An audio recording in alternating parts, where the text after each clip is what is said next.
Good afternoon, everyone. Hello, and good afternoon, and good morning to some of our colleagues who are in different time zones. Thank you all for joining us today. My name is Hugo Wesley. I'm a disaster risk management analyst working for the World Bank for the Global Facility for Disaster Reduction and Recovery, or GFDRR. And I'm based in Brussels, Belgium. And as part of GFDR, I work on the global program for emergency preparedness and response. And it is truly an honor to be supporting the work in South Africa on this topic. So I am very happy to be your master of ceremony for the next 3-day South Africa Urban Resilience Emergency Preparedness and Response workshop. It's really great to have you all connected. As these 3 days will be an opportunity for peer learning and collaboration to identify common challenges and opportunities to strengthen disaster risk management in South Africa. So before we officially start the workshop with opening statements, I wanted to say a few words on housekeeping. And for that, I wanted to share a few slides first.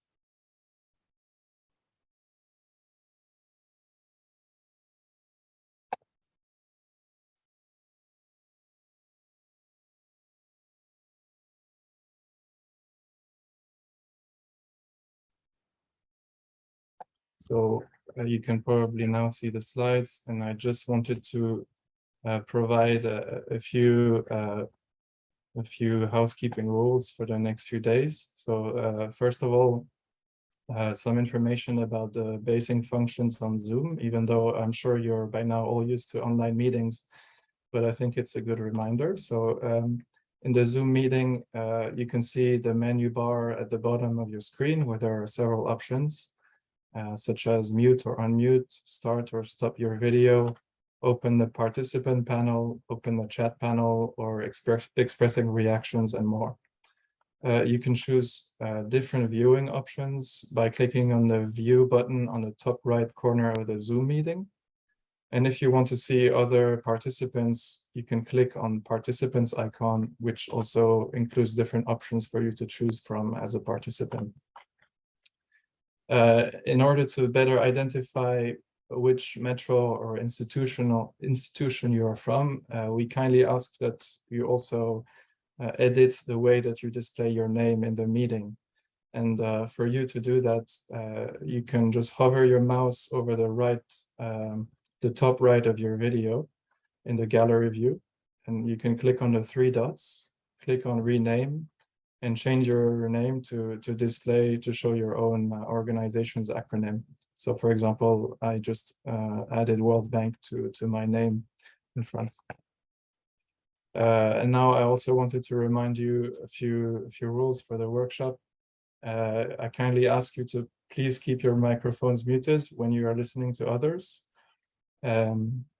Also, as this is a virtual meeting, I encourage everyone to turn on their cameras to make this event as lively as possible. There will be opportunity for Q&A usually at the end of each session. So this can be done by either raising your hand to speak via the reaction tool at the bottom of your screen or via the chat option. Finally, please note that the plenary session during the whole workshop is being recorded. So with this, I will stop sharing my screen.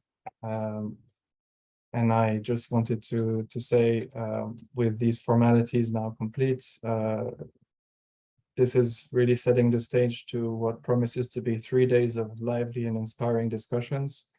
And it is now my pleasure to introduce Ms. Anthea Stevens, who is currently responsible for the climate and sustainability component of the City Support Program at the National Treasury.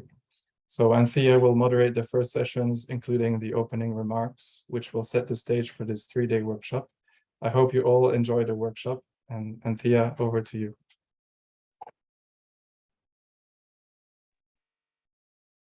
Thank you, Hugo, and good afternoon, good morning, everyone. As Hugo said, my name is Anthea. I'm with National Treasury's City Support Program.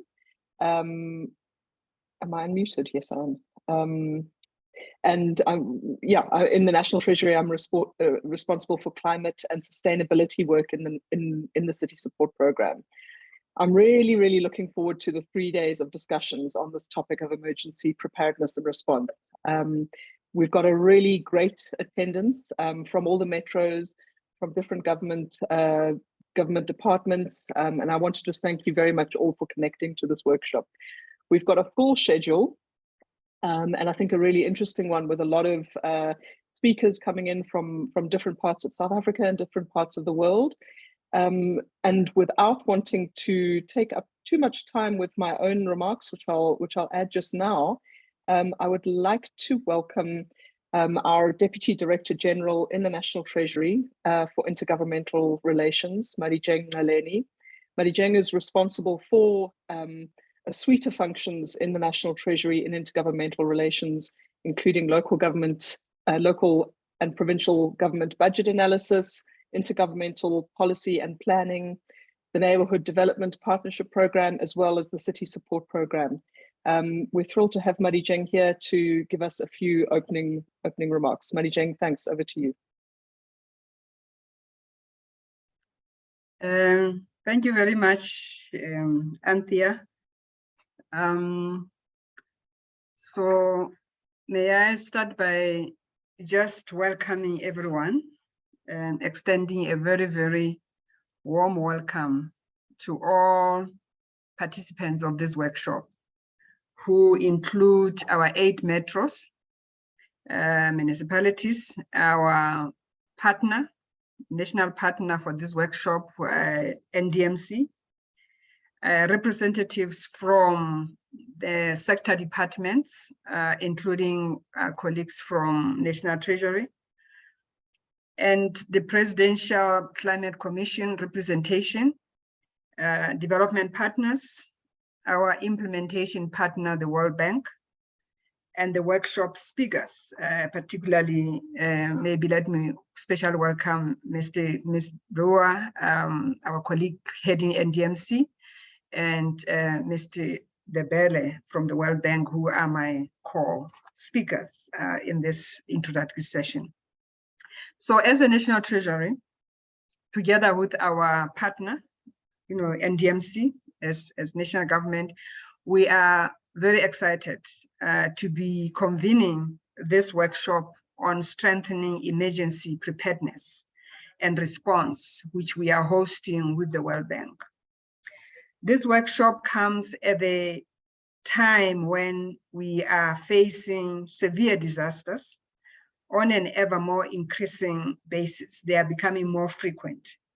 Disasters ranging from what we have seen in eThekwini, the floods, which have now happened twice in a very short space of time, the harsh and prolonged droughts in Nelson Mandela Bay and Cape Town, the social unrest, and so on and so on.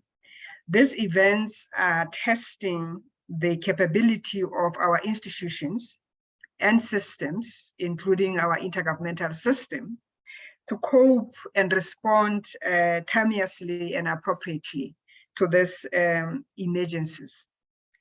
Each of these events, as we have witnessed, results in billions of rands worth of damage to infrastructure, to loss of life, economic disruptions, displacement of people.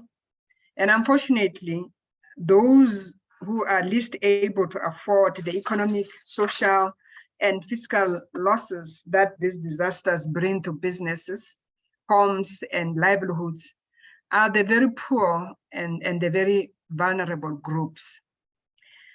So it is our duty as government to ask ourselves whether our systems, our policies, our instruments and capabilities are up to the task of mobilizing an effective response to disasters. Even more pressing, we need to ask if we are doing enough to prepare for disasters and mitigate their impact, as these are no longer once-off events, but are placing an ever-growing strain on institutions, on the fiscus, and on the economy. In 2020, eThekwini did just that, took time to reflect. They asked the City Support Program to help them to understand how, as a city, it could strengthen its response to disaster events like floods that they are frequently now experiencing.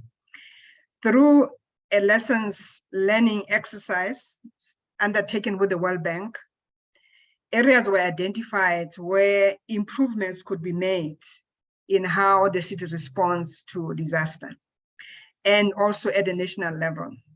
So eThekwini will be sharing its learnings during these workshops. So in 2021, National Treasury, together with the World Bank, undertook a disaster risk finance diagnostic to assess our financial preparedness as a country for disasters. This exercise found that South Africa has a very strong legal and institutional framework, and as well as a robust strategy for disaster risk financing. However, there are some gaps.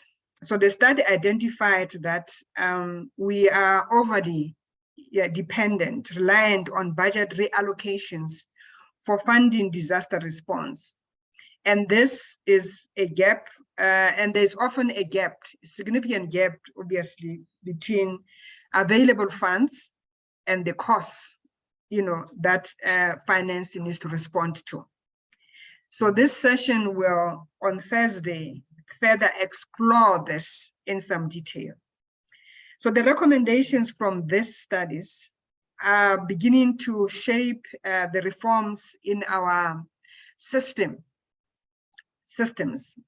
But we believe that there is so much more that needs to be done. And therefore, with this workshop, we would like to learn from each other, from everyone. We want to hear more so from those that are on the front line, our cities, and so that we can understand how we can do things better.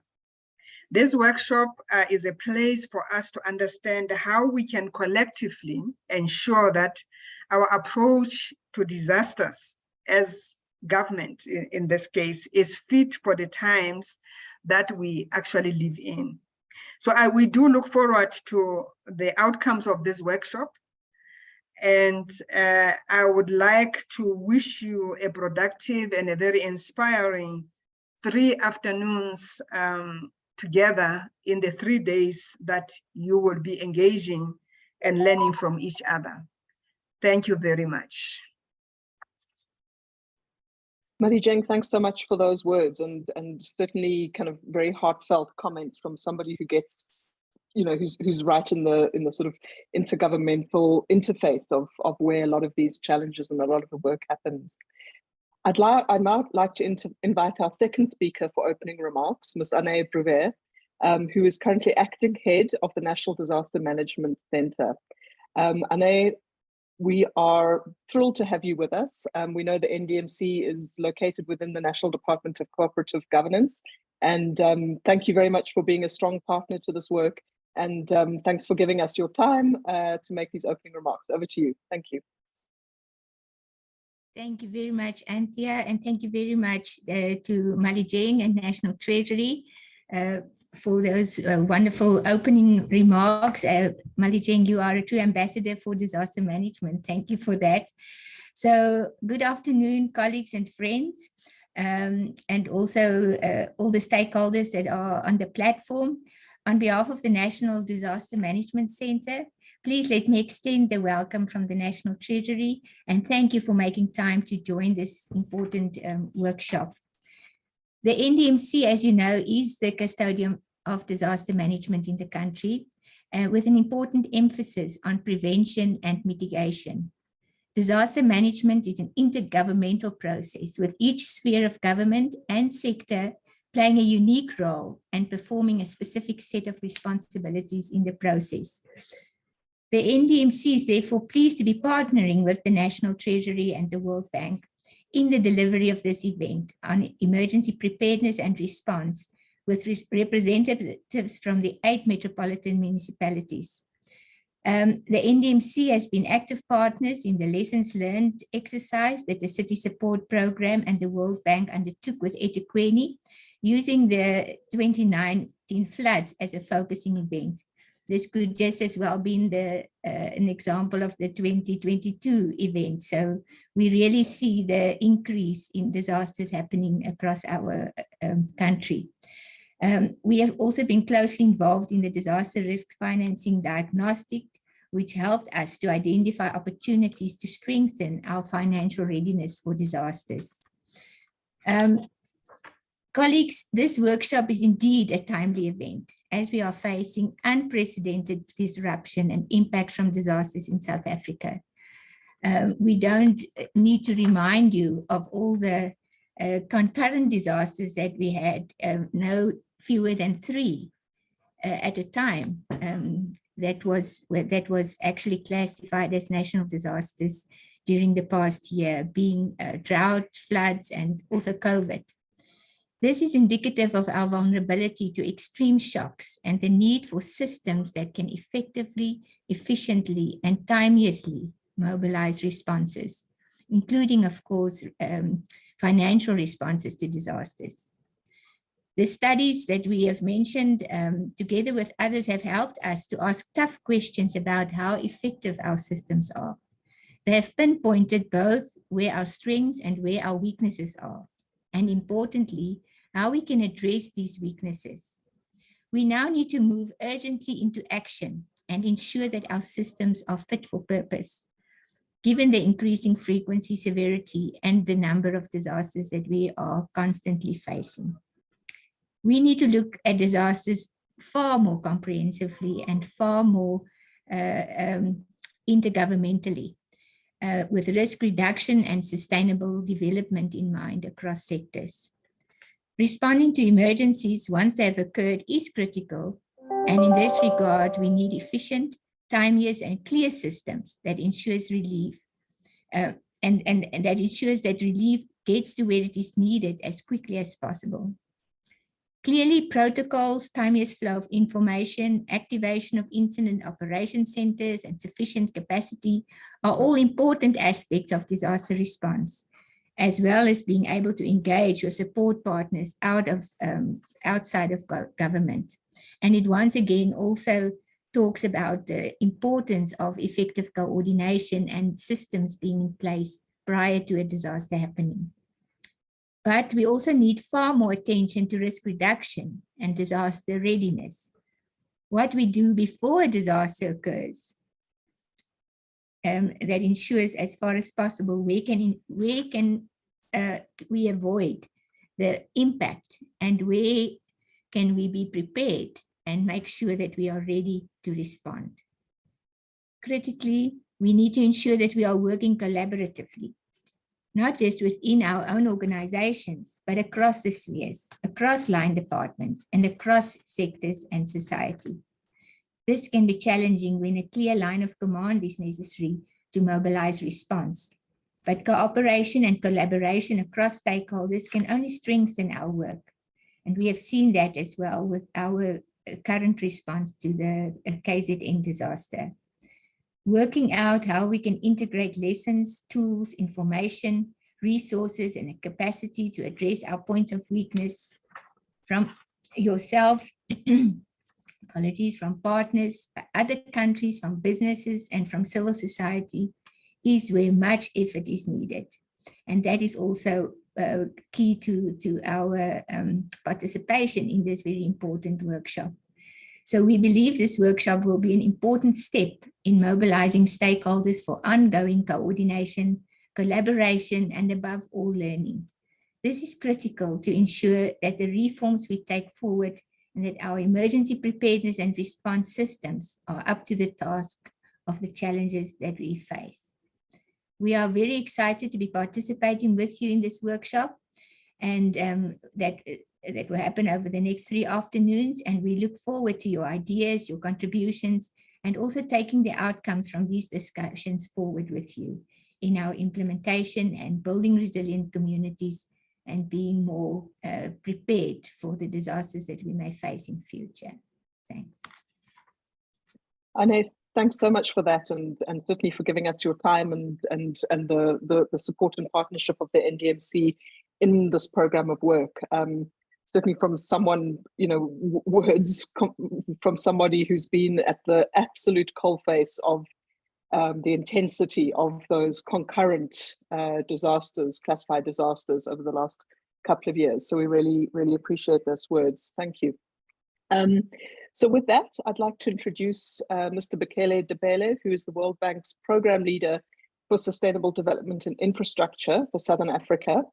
Mr. Debele has over 25 years experience working in the public sector, academia, the private sector, and covering broad areas of sustainable development and infrastructure.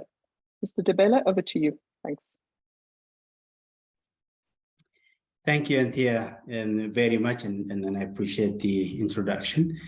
It's a great pleasure to follow, obviously, to my speakers before me, DDG Malijen and the acting chair of the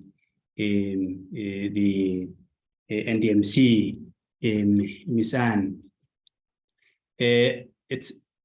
It's always very difficult to follow distinguished speakers, but as the saying goes, if you follow two good speakers, you can only mess it up.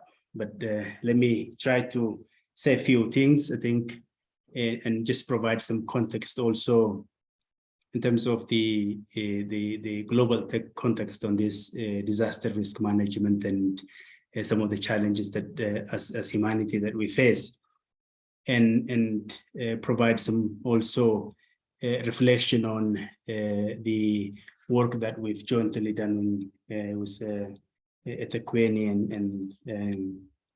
and the purpose of this 3 days of workshop. And before I go into the my introductory remarks, I wanted to really join my two speakers to warmly welcome you to this very important 3-day workshop in sharing of very, very productive lessons with the work that we've jointly done over the last few years. And I think this is hugely, hugely important. And it also reminds me of, in fact, the workshop that we're doing today. My experience in China, I spent 5 years before I moved to South Africa.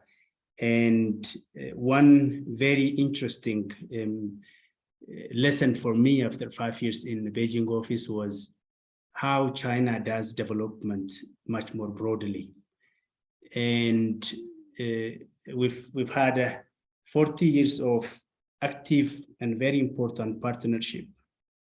In those 40 years, we've been in every part of the province of China and have actively engaged in several projects and programs, including the first the highway, expressway, the first high-speed rail, and the first modern deep water port, and so on and so forth. One of the things that really struck me well was when China does a project with any one of us, developing partners, they also prepare a parallel program of their own, how to scale that up. That's impact at scale. So what they do is they provide that learning platform whereby the lessons, the innovations that are brought through some of the partnership are scaled up. And we may be working on one project in one province. 3 years down the line, you would see 20 other provinces doing similar work. And 10 years down the line, you also see those lessons and innovations being scaled up, not only in China, but broadly through their consulting firms and construction businesses. The reason why I mention this is the lessons learning that you're doing today is hugely important. And I think that this kind of platform and really co-learning is hugely important. And I wanted to acknowledge this approach that investing in a detailed diagnosis and learning in one municipality, one city, one metro is important, but at the same time, cross-learning that and scaling that up at a national level is even more important. So I just wanted to give you that context. And I think the second point, and is also, this has been mentioned several times, and I don't want to dwell on this, but in terms of the globally, we all live through the impacts of climate change, whether we are the cause of it or not. The impact of that climate change is influencing and impacting all of us. And I think close to home, the point is that DDG and the acting chair mentioned the close to day zero experience of Cape Town, Nelson Mandela Bay currently, and the 2 or so times that the KZN and the eThekwini faced in terms of flood and landslides, or unfortunate reminders of the times that we live in, and the importance of, I think, as both DDG and the acting head mentioned, whether the systems, the policies and institutional frameworks that we have are fit for purpose, and what else, if anything, that we need to be doing to respond in a timely manner, in a sustainable way to some of these disasters that are irreversibly and coming our ways. So I think the lessons that we've learned together in eThekwini and I think several work that has been done provides us a rich set of background to start with and to dialogue.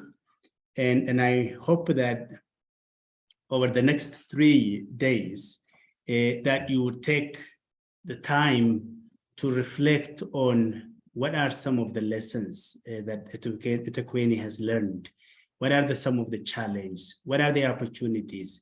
And how should we now go about not only learning those experiences, but also build on that and move forward in terms of some of the necessary reforms and policy actions that need to happen going forward. I think both in terms of the intergovernmental relations, but also in terms of financing and instruments, innovative financing options, and how one uses information and strengthens the early warning, preparedness, and recovery as a whole.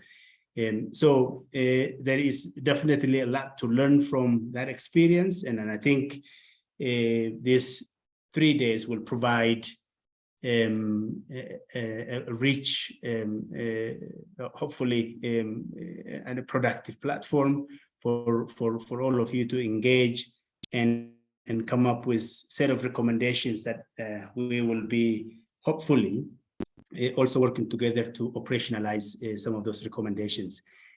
Finally, before I close, and I really wanted to also thank our colleagues from the National Treasury, CSP, the NDMC, but also the Swiss SECO for your active support, engagement, not only especially SECO in South Africa, but really globally in terms of responding to some of the requests that governments across the globe are dealing with similarly to what South Africa is doing. So with that, I really wish you all the best and productive engagement, and look forward to hearing from some of the recommendations that you would come up with, and some of the policy reforms that we hope to continue to engage together.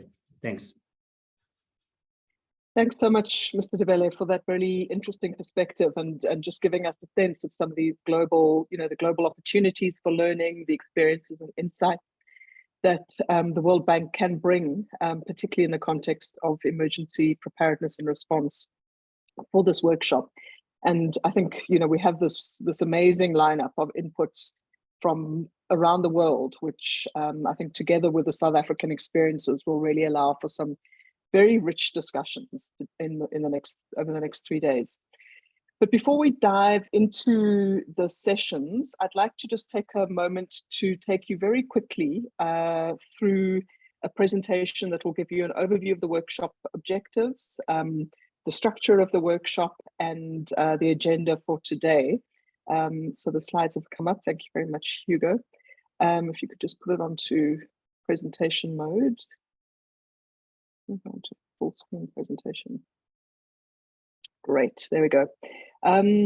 So I think a very quick background, it's been mentioned already, but at the request of eThekwini, the CSP together with the World Bank mobilized what the World Bank terms a lessons learned exercise using the World Bank's Ready to Respond framework, following the KwaZulu-Natal floods in April 2019. And as Ane said, this could have been the floods of this year. Essentially, those floods of 2019 served as a focusing event that helped sort of provoke some really deep engagement with the city, provincial and national stakeholders that helped to identify where some of the issues lie in mobilizing and strengthening emergency preparedness and response, and help to target and fine-tune where some of the responses and recommendations could come from. And we'll be diving into a lot of that learning alongside the experiences from other cities here over the next 3 days. Linked to this work, the CSP and the World Bank also undertook a disaster risk financing diagnostic, which helped to identify the opportunities for strengthening our response in our approach in South Africa for financing disaster risk at both a national and a municipal level. And again, we'll dive into a little bit of that also during the course of the workshop. These processes and the discussions that took place during the diagnostic exercises helped us to identify some of those common emergency preparedness and response challenges for metros. And it was there that we recognized that addressing some of these issues requires a policy response, and that there's also a need for strengthening collaboration and sharing of experience amongst the various role players involved in this work. And it's off the back of that we're holding the workshop today, and hopefully this will be the start of a future, an ongoing process. So the workshop aims to build knowledge, skills, and understanding amongst stakeholders on emergency preparedness and response issues, and also to provide that opportunity for peer learning and collaboration. The 3 days, as you'll see from the graphic on the right, the 3 days of the workshop build on each other iteratively. On day one today, we start by working with you in breakaway clinics to really get our heads around and to identify common and shared challenges linked to emergency preparedness and response. We get a closer understanding of some of the functions, as well as the value of a constant process of learning, particularly in this area of work. Taking that as the foundation, day two then goes into more detail on how we strengthen and how we can strengthen emergency preparedness and response, and concludes with getting a shared perspective of some of the gaps that we have in the system here. And then on day three, we start looking forward. We start to look at discussing potential solutions for strengthening coordination of emergency response at multiple levels, also with a focus looking at that aspect of financing and the opportunities and the needs for strengthening our approach to financing disaster response. So that's how the 3 days of the workshop stack up and link to the background and the workshop objectives. Let me just briefly go to the next slide where I'll give you a quick snapshot of our plan for today. So again, the objective of today is to focus on identifying the common emergency preparedness and response challenges. We'll go through the importance of emergency preparedness and response functions, how institutions can engage in constant learning for strengthening resilience, including better preparedness and response. That'll be the first part of the session, and then we'll go into the afternoon reflection, where we have breakout rooms that are organized on a metro basis, where you will be working with a recent emergency event that the metros have identified in advance, looking at that event through the lens of a specific emergency preparedness and response function. So that'll be a working session with metros working together with the facilitation of the World Bank team members. And after these breakout sessions, we'll then come back into plenary, where a representative from each of the metro groups will summarize some of the strengths and weaknesses in emergency preparedness and response that were identified during this exercise. And then, that'll really start to set the foundations for the overall workshop and the discussions on the topic of emergency preparedness and response. So that's today. We'll take a look at tomorrow's agenda when tomorrow comes, but that's what we've got to look forward to for the hours that remain this afternoon. So with that, it's now my absolute pleasure to introduce Ms. Veronica Salinas, who's currently serving as the Acting Deputy Administrator for Resilience at the United States Federal Emergency Management Agency, otherwise known as FEMA. Her department aims to help communities across the United States equitably adapt, survive, recover, and thrive in the face of natural disasters, climate change, and security threats, through a variety of programs that are able to help communities better understand their risk, how to transfer their risk through insurance, and to build a capacity to prepare, protect, respond, and recover from disasters. So for this, we're really excited to have you here with us today. Thank you very much, Veronica, and to hear about FEMA's experience in managing residual risk for urban resilience, EP&R. Ms. Salinas, the floor is yours. Thank you. Great, thank you so much. Can you all hear me okay? We can perfectly, thanks. Okay. Give me 1 second here while I get set up with the technology properly. Let's see.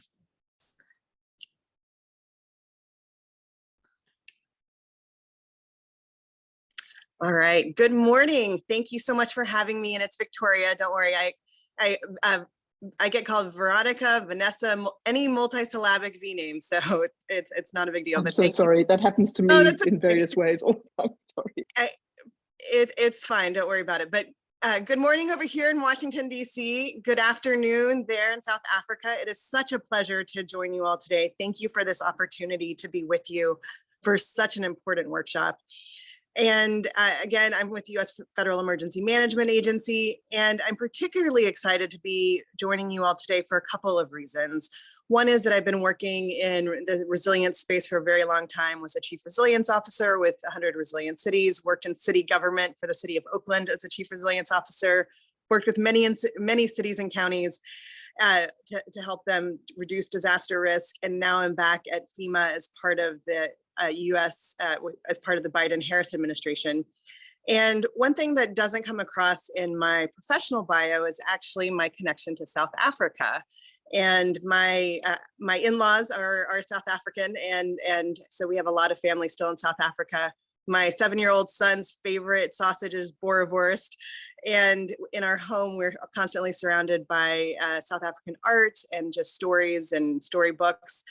And also, about 7 years ago in 2016, November, I was in the Western Cape helping facilitate a resilience planning workshop for the Western Cape government when we got the US election results in. And for many of us focused on emergency management, combating and adapting to climate change, building a more resilient communities, at the federal level where I work now, there became a void in action.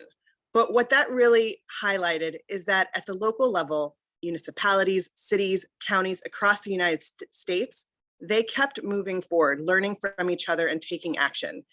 And so I bring this up because workshops like this one today are so critical to that continued learning, continued progress that matters most to the residents that you serve at the local level, and that every other level of government is trying to support you in serving. And like you, here in the United States, we're also increasingly waging war with weather. Like you, we're dealing with flooding, more wildfires, more droughts, extreme heat, everything that's testing our infrastructure, financial, physical, and our emotional well-being. And like you, we are focused on becoming more prepared reducing disaster suffering so that we can position our communities here for safer, faster, more efficient recoveries in the event of disasters. And cities are at the front line, as you know, and coming together to share these commonalities, the triumphs that you're having, the challenges that you're having in emergency response and preparedness are going to be critical to our continued progress. So what's the challenge that we're all facing? Both in South Africa and the United States, we have vibrant urban centers. Both are countries with rich cultural diversity, with amenities that really create oftentimes more access to opportunity for those who come to cities. However, with that increased urbanization, we're also facing many times more challenges: denser populations, higher unemployment rates, housing shortages. These are all challenges that didn't start yesterday. They are challenges with deep roots. In the United States, the challenges we're facing in our cities have so much to do with history, land use planning, policy decisions made decades ago. For instance, here in the United States, our own discriminatory housing policy that led to Black and Brown residents not being able to buy property in certain neighborhoods and only buy property in areas that oftentimes were more susceptible to flooding and other hazards, means that today, that overlap between where our most vulnerable residents live and disaster risk is really high. There's significant confluence of all of these different factors, increasing vulnerability in our cities. That long-term history of racial and economic inequality that we face here in the US has also led to chronic disinvestment in some of these same communities, which means weaker infrastructure, weaker facilities. So when there are disasters, and we all know, as you heard even the previous speaker talk about, with more disasters, that just means more suffering if we're not taking action at all levels, reducing risk and working together to address the challenges. The good news is that we have the pieces in place to start really making progress. At the local level, we're not able to influence weather events yet, unfortunately, but it does, one of the cornerstones of emergency management, of preparedness, is relationships. And those of you in this workshop are evidence of that. It's organized professionals like yourselves, along with sound practices, policies, and programs implemented over time consistently, that does make an incredible difference in the ability to develop that emergency preparedness and response capability. In the United States, we are prioritizing disaster responsive solutions for all by ensuring that equity is the foundation of emergency management. At FEMA, our new strategic plan even has instilling equity as the foundation of emergency management as the very first pillar of that plan, because of that deep linkage between focusing on a community's most vulnerable residents and our ability to actually be successful in response, preparedness, and building resilience.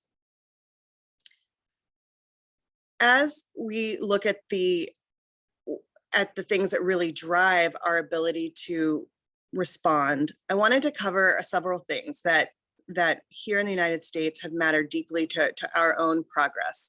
And first is the coordination at all levels of government to drive successful outcomes.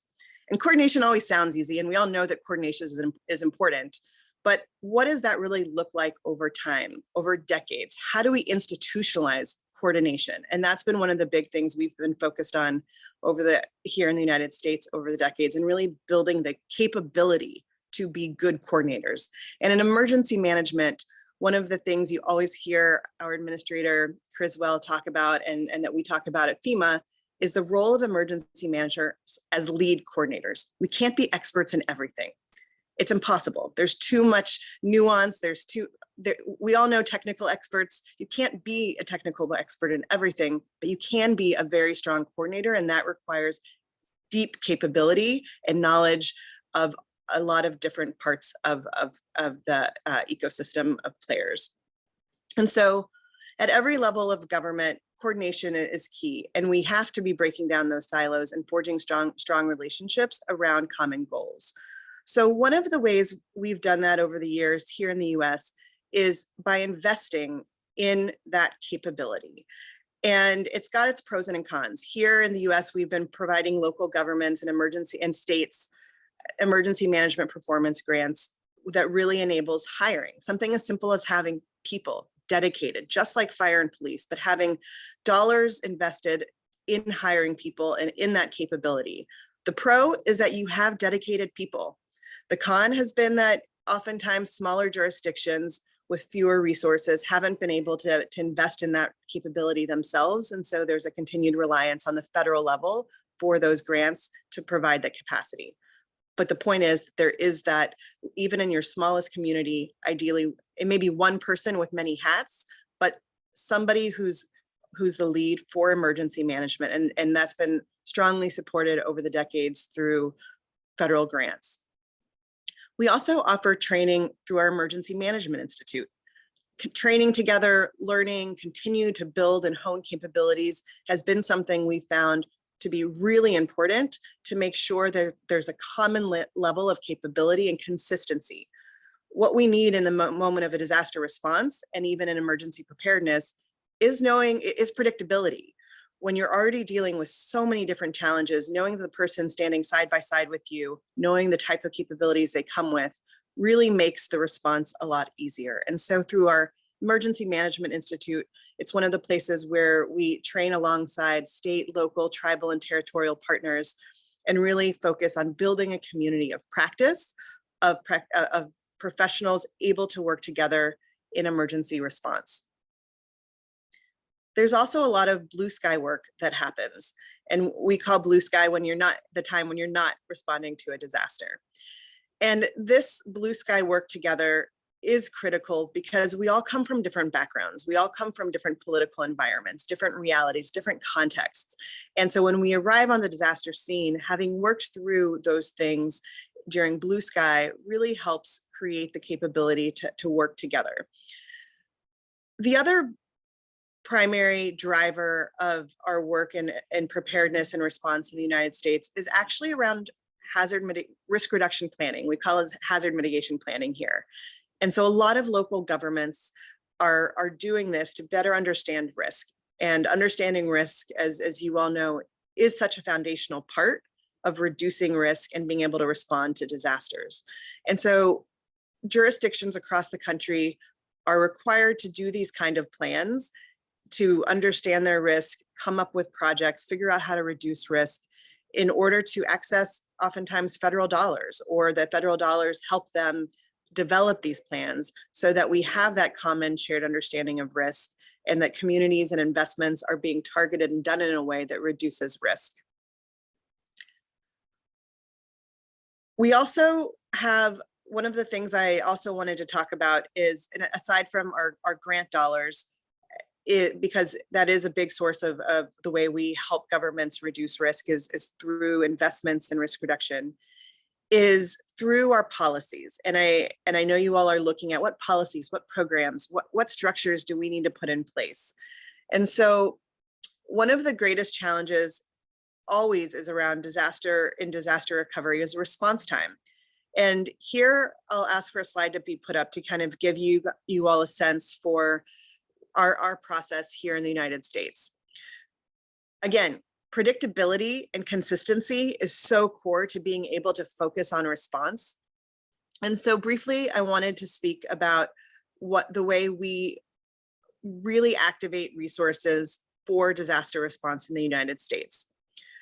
We have, through legislation at the federal level, a piece of legislation called the Stafford Act, and it triggers financial and physical support from FEMA to state and local governments who are overwhelmed when the damages have exceeded their ability to recover and to respond quickly.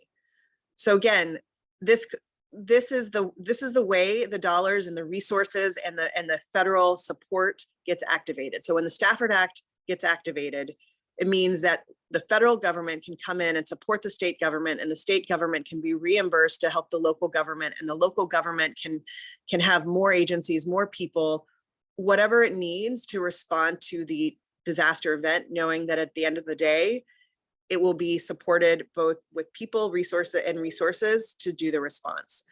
But there is a process, and it is a consistent, repeatable process that has been used over year.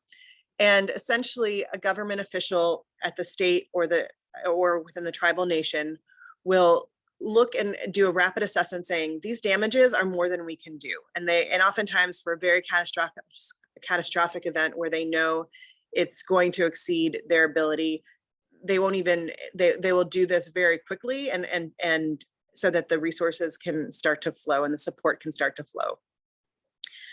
When capacity at the local level is exceeded and insufficient to deal with the event, that's when the request will go to the president to review the request and then turn on and activate the Stafford Act and declare a disaster.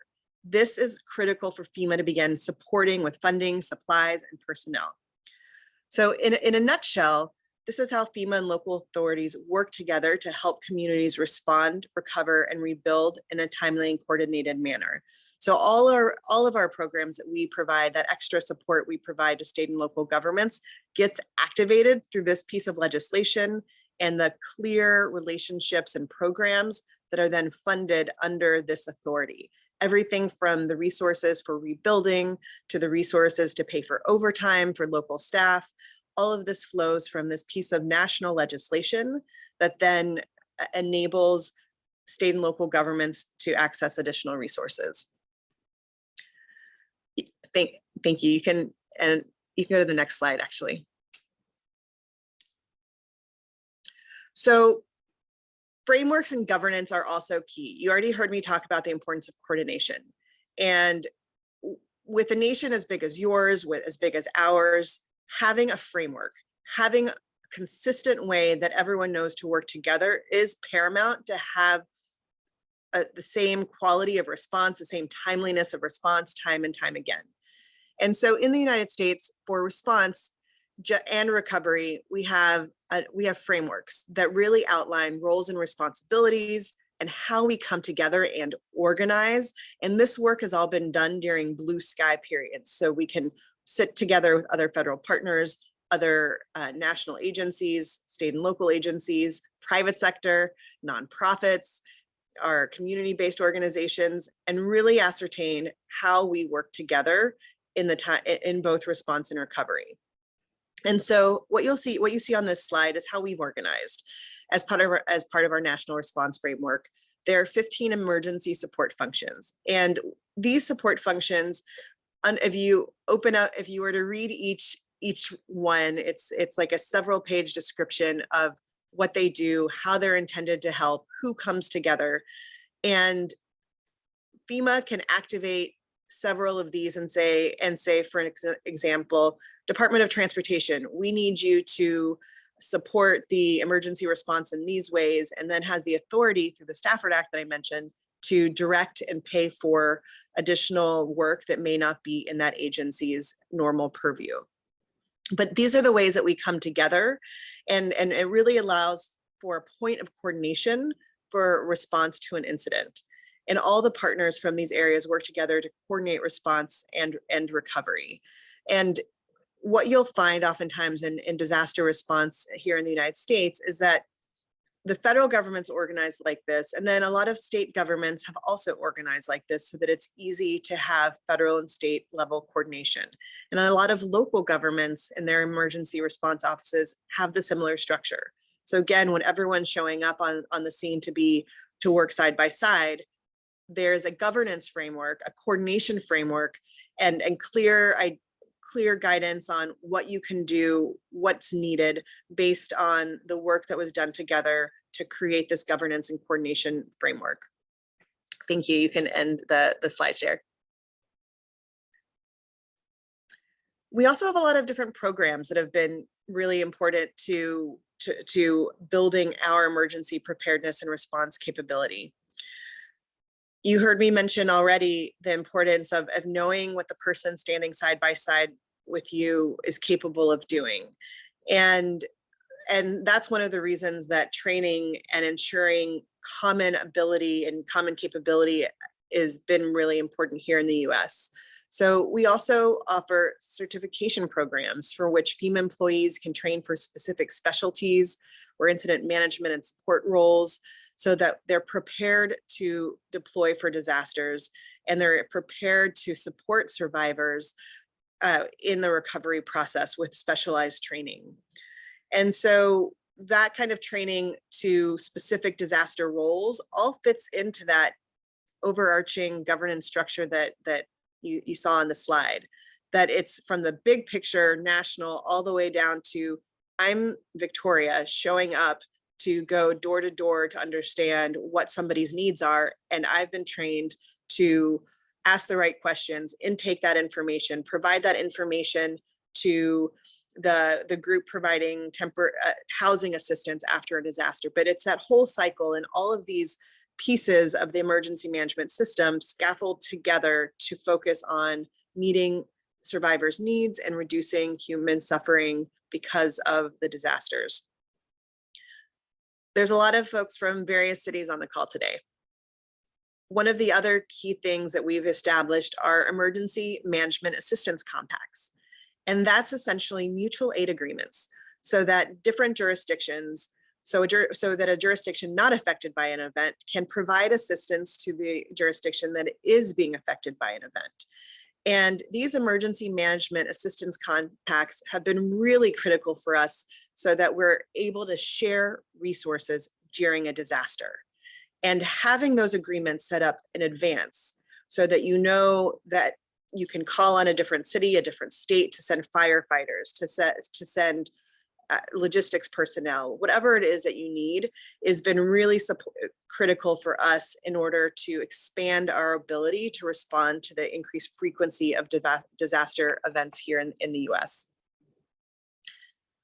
None of this work that we do at all levels of government together would be possible without partnerships with the private sector and nonprofit organizations. And again, these are relationships, programs that are established pre-disaster to support disaster response and recovery. We work very closely with a group of nonprofits that have organized called Voluntary Organizations Active in Disasters. The Red Cross, many others that come together beforehand and are part of this association of organizations that can support the needs of vulnerable and under-resourced groups after a disaster. And again, they're able to organize and be a partner at the table because of the governance structure that's been put in place, the cooperation and partnerships that have been established pre-disaster. We also have a very important role with the private sector, like I mentioned, both in preparedness, response, and recovery, not just because businesses are also impacted by disasters, but because they're employers or they provide products and services, but because the relationship with the private sector oftentimes enables us to increase our ability to quickly and efficiently respond to events. And so when we think about the importance of logistics and supply chains and being able to get materials to a community that's been affected by a disaster, oftentimes the private sector and large businesses have that inbuilt capability they're using every single day that can then be leveraged for disaster response. But again, those types of relationships, the cooperation, those agreements are all things that are worked on during blue sky days through coordination, policies, and programs to really make sure that we're able to be ready and work together after an event.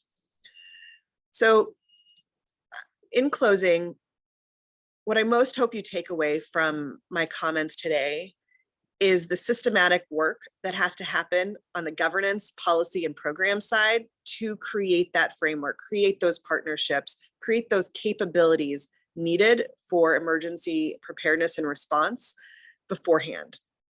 And it takes decades. We're still working at this. We're constantly learning. Continuous learning and improvement is part of this.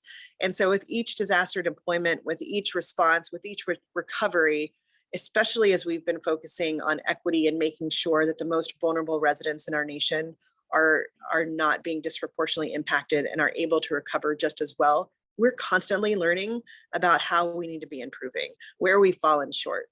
And another part of that continuous learning for us being okay with recognizing where we've fallen short and admitting it so that we can actually do things together about addressing those shortfalls and making things better.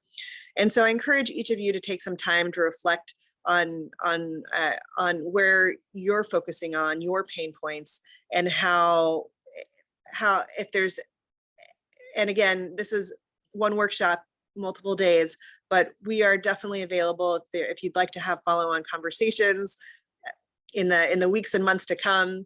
We'd be happy to engage further if there's things I've mentioned today about how we've structured ourselves, designed our system that you would want to learn further from.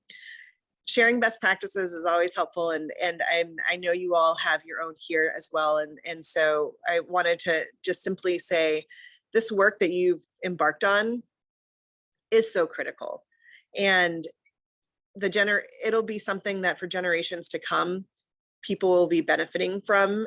And I want to just thank you for the work you're already doing, and really excited for the opportunity you all have with each other to share best practices and come together over the next several days. I'm going to close there because I know we wanted to save some time for questions or comments. So back over to you. Victoria, I will get your name right this time. Thank you so much. Those were incredible words, and I think resonated in 1,000 ways with participants here, with the work that we do in the City Support Program, with the work that we do in intergovernmental relations in the National Treasury in South Africa. I think with the challenges that we face with disaster management in South Africa, I think, you know, each one of your points I was kind of holding on to and wanting to sort of distill and engage on further. And I think, you know, your initial comments just around, you know, the link between inequality and vulnerability and disinvestment in infrastructure leading to weaker investment or weaker infrastructure in certain places, and how that exacerbates vulnerability. And I think your opening words, you know, were even just the importance of action at the local level and the role of the other spheres in being supporting action at the local level. It's something that in a very often what is a very hierarchical system, with top being in charge of local, you know, we don't get that posture. We don't get that sort of that intentionality and mindset. And, you know, there's so much to talk to you about. So I was sort of also hanging on to your last comments around, you know, opportunities to further the conversation. So I'm going to make a note of that.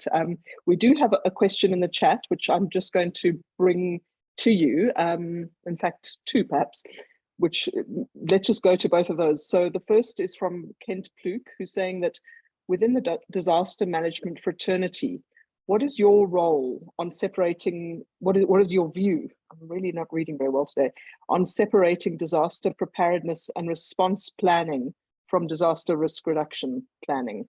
And then the second question from Zama Kuzwayo in eThekwini, KwaZulu-Natal, a comment saying it is interesting on how the federal government has put so many frameworks to support the cities. It's almost like, you know, they take responsibility equally with local government.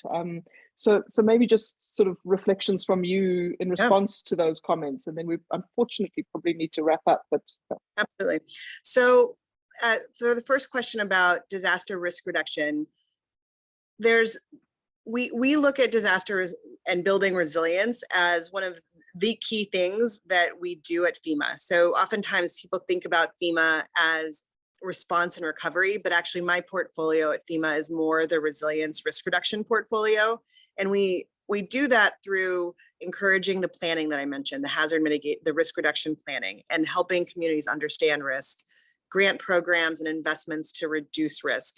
And so we also joke within the halls of FEMA that part of our job is to put the response folks out of business, right?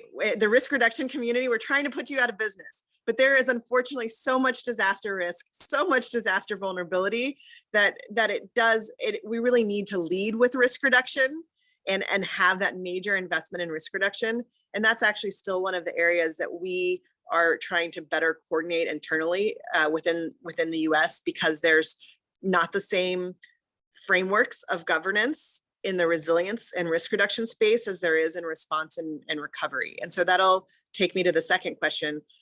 Part of the reason we use these frameworks as part of our system is because there are so many different entities that are part of the solution.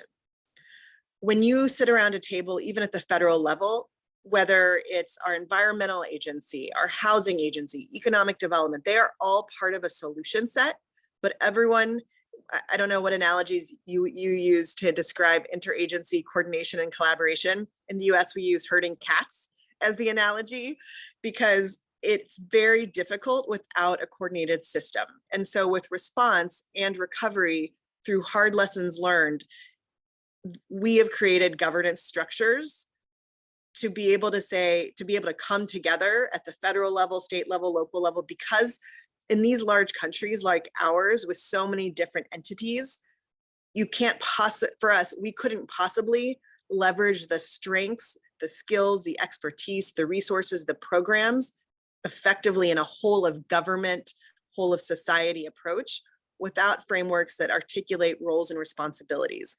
It sounds very basic, coming back to roles and responsibilities, but really having clear roles and responsibilities allows for greater accountability when we need to rely on each other. So that's one of the reasons that we've really invested in a system that enables everyone to know what they need to do throughout the disaster management lifecycle. And that system that you spoke to, I mean, I think there's an opportunity, or it would be great to kind of get into that in a whole lot more. And you know, I would like to, but I won't because she may fire me. But Marijeng Ngaleni, who's the Deputy Director General of Intergovernmental Relations, I think would have her own words for describing that process of herding cats that we try and do with a lot of grace and love in South Africa, but sometimes needs more than that. But Victoria, I think with that, we probably do need to wrap up. You may hear that I would love this conversation to go on, but I'm sure you've got other things to get to. And I just want to thank you for your time. There are a couple of other questions in the chat, and I don't know if somebody in your team. Yeah, I can try and answer them. I'll answer them and I'll look at answer them in the chat. Thank you so much. Thank you so much. And I hope you all enjoy this incredible opportunity to come together and exchange experiences. Thanks again for having me today. Thank you. Thanks so much for your time. And so with that, I'm now going to pass the floor to Mr. Paul Hayden, who's the Senior Disaster DRM, Disaster Response Manager Consultant with the World Bank, and a key contributor to this workshop. Paul, apologies for stumbling over that acronym, but you'll clarify that. Paul has been sort of almost feels like a part of the CSP team over the last couple of years, and thanks to the World Bank for allowing Paul to be an honorary member of the CSP team, Paul. And I think eThekwini may feel like you're an honorary member of eThekwini as well. So Paul is going to guide us through the next session, which will give an opportunity for the reflections for the workshop. He'll explain a little bit about the background of the lessons learned exercise that was undertaken with his other city, eThekwini. So Paul, over to you. Thanks. Thank you very much for the introduction. And yes, it's Paul Hayden. I'm actually based here in the UK, but been working in disaster risk management now for sort of 40 odd years, including some experience working on behalf of the UK government with colleagues in FEMA after Hurricane Katrina, looking there to learn the lessons from the disaster which had occurred over in the US to see if there are things that we could learn back in the UK. The lessons learned exercise, which we undertook in eThekwini, is one of a series of these lessons learned exercises which the World Bank has developed, which assist us in working with stakeholders in country to think about disasters through the lens of a single focusing event. So in eThekwini, we took the floods of 2019. We don't only consider what happened during those floods, but we use those to focus the attention of stakeholders from all departments, ministries, agencies, different spheres of government. So literally we connected through to colleagues like Anna Brewer, who spoke earlier, at the national level, right the way down to community members that were impacted down on the street in eThekwini. And by bringing these things together, we consider the timelines, the responses at the national, provincial, municipal and local level, the preparedness prior to the event, the responses to the event and the respective outcomes, with the intention of drawing upon all of those experiences to come out with a single set of recommendations and observations. And I'm joined today by two colleagues, but I'd like to say also friends from eThekwini that have been involved in that process. Firstly, Mr. Bongamusa Zondo, who is the responsible for long-term development planning within eThekwini, where he's worked since 2009 after working in national and provincial governance at middle and senior management level. He's served and participated in many different global, regional and national programs, and also taken part in learning exchanges and conferences. And I've said when I've worked in other places, if I could get a little part of Bongamusa and have him put in a bottle, I would take him with me to sprinkle in other places. So I'm sure he'll be inspirational for you to hear from today. We're also joined today by Mr. Vincent Nubami, who has been the head of disaster in eThekwini municipality for 13 years. Before that, having served for over 32 years in different ranks within police services. In addition to all of his academic diplomas and degrees, Mr. Nubami serves as a member of several associations, including a current role as chairperson of Disaster Management Institute of South Africa for the KwaZulu-Natal province. So with that, I'd like to hand over to my colleagues from eThekwini, who will share with you some of their reflections both on the process and also what has happened since that process concluded, which is just as important. And then we hope to have some discussion at the end of this where we can again explore some of the issues from their perspective. So I believe, Bongamusa, I think you're speaking first, if I'm correct. Yes, greetings to you, Paul, our friend, and greetings to the friends in head office in Pretoria and those who are joining us from head office in Washington, D.C. I love to ask Hugo to give me full rights of a presenter if that is possible. But while I'm doing that, we are very appreciative of the support that we continuously enjoy from our colleagues in national government, equally in provincial government, state entities, and our strategic partners like the World Bank and yourself, our friend Paul from UK. Hugo, you will tell me if the right is granted. Thank you, Bongamusa. We are working on this and we'll let you know as soon as possible. All right, no problem. Then while you are doing that, then I will carry on. So, I mean, colleagues, the matter at hand is a matter that we know for sure that we are in challenging times, and that requires that what we do today is not only considering the factors we face today, but equally considering what will be the factors tomorrow. And then in that regard, we must then understand what are the existing tools and legislative environment that allows us to do well. The lessons learned exercise that we have undertaken it's a premise on the ready response framework done by the World Bank, and it looked at the key things that we need to do in preparedness, and equally when we are finally hit by disasters, then we are able to respond in a better coordinated way and make impact faster and restore calm, as it were. And Paul, you will know my some kind of the saying in the recent floods as a commander of the Disaster Operations Center, designated in terms of the Disaster Management Act 55.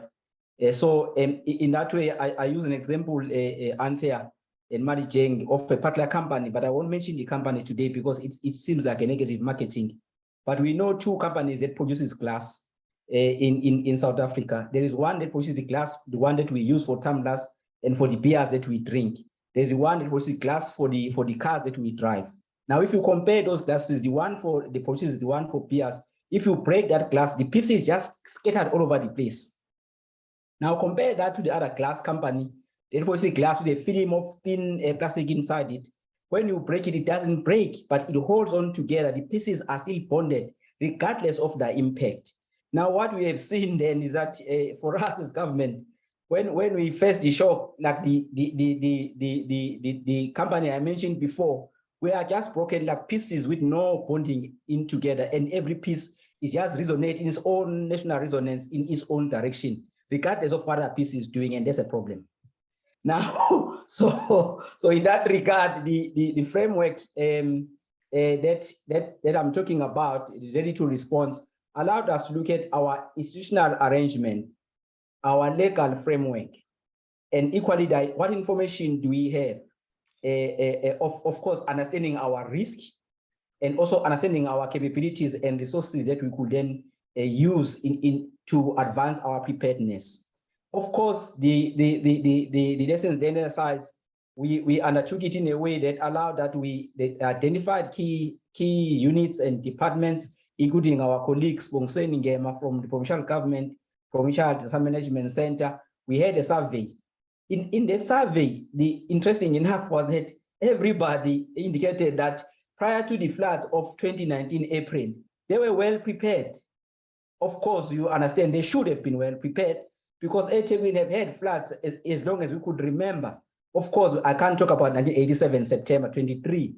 I can't talk about 1996 December 25 in Pietermaritzburg.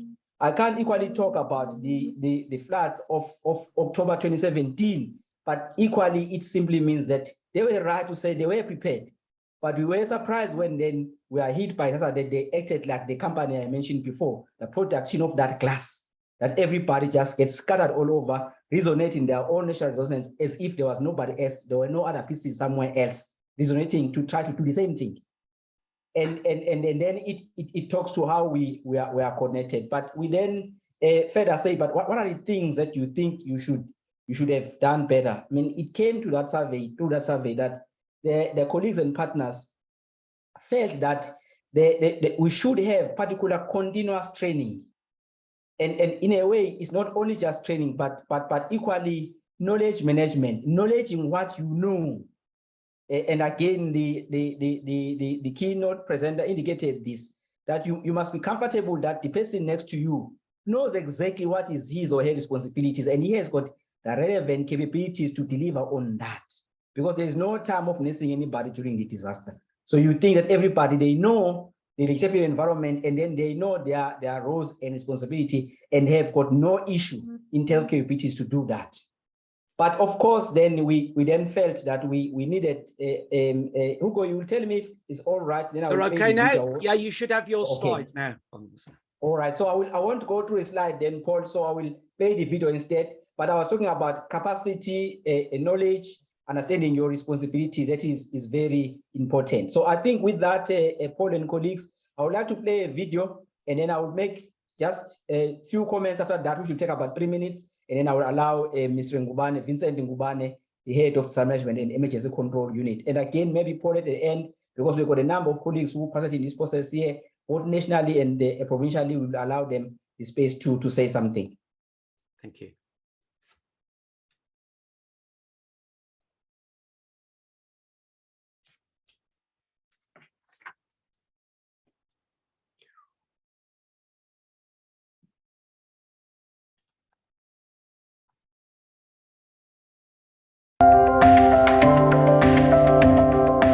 The city of Durban, like all cities of the world, is facing the increasing challenge of natural disasters as the world is weathering the effect of climate change. The eThekwini municipality is the largest metropolitan city, the most industrialized and an economic hub in the province of KwaZulu-Natal. Stemming from the migration and unsustainable rapid urbanization is the emergence of informal settlements. The municipality has close to 600 informal settlements and is constantly confronted by their fire incidents. The urban poor and marginalized who move to our city find themselves in floodplains or in very steep and unstable slopes, since our city is characterized by valleys and hills. Simply put, it is a mountainous city. The city has over 200 major hazard installations, with numbers still growing because of economic developments occurring within the municipality. Although industries are considered as one of the country's economic hubs, they continue to be the environmental and disaster hotspots in South Africa, posing significant risk for the municipality and the communities. Industries have a positive economic impact, while they contribute to several negative impacts such as health, environment, water, and air pollution.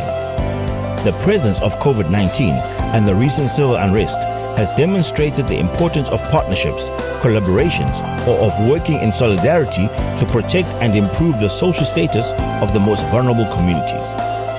Systematic and preventative measures need to be prioritized to end this unsustainable response pattern.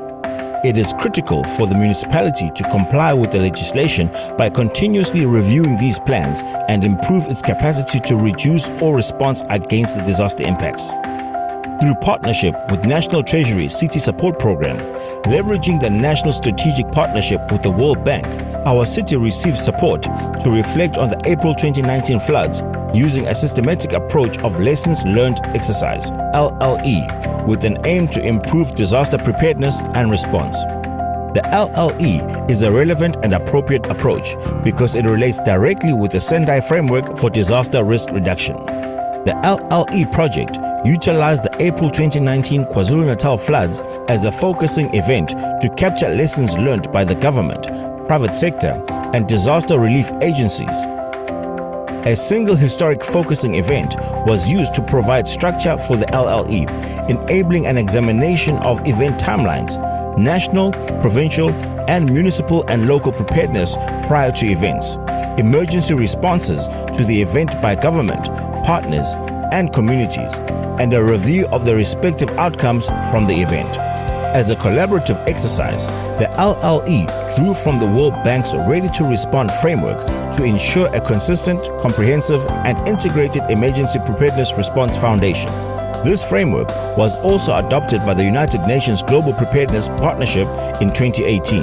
The R2R framework provides a tool for consideration of a range of interdependent elements of emergency preparedness and response, which include legal and institutional accountabilities, information, facilities, equipment, personnel.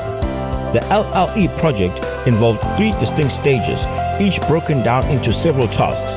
The LLE tasks were conducted in the following order: inception report, desk report, survey, stakeholder engagement, the workshops, and the compilation of the final report, which all took about 12 weeks. The survey outcome highlighted that most departments or organizations stated that they had been prepared for the 2019 flood event, but also reported they had significant training and resource needs. There was a recognition that volunteers and NGOs could play a vital role in emergency preparedness and response, and that given appropriate support could reduce the burden on government. There is a high degree of planning in place with a solid framework, good teamwork, and effective partnerships between eThekwini and counterparts at provincial and national spheres of government.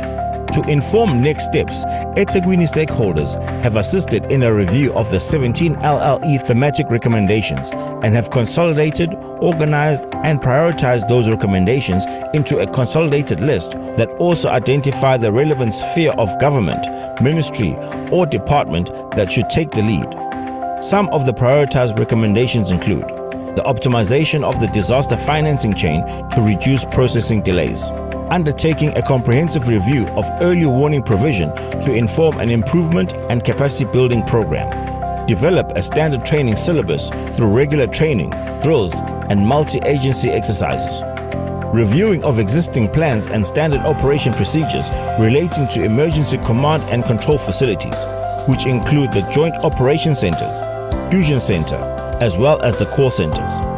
Reviewing business planning processes for the Disaster Management Advisory Forum to support their work in direction, planning and review of emergency preparedness and response. Build the capacity of existing community structures and groups to enhance understanding of disaster risk and emergency preparedness. Work with partners and volunteers to develop community-based response plans supported by programs for community sensitization on the risks they face.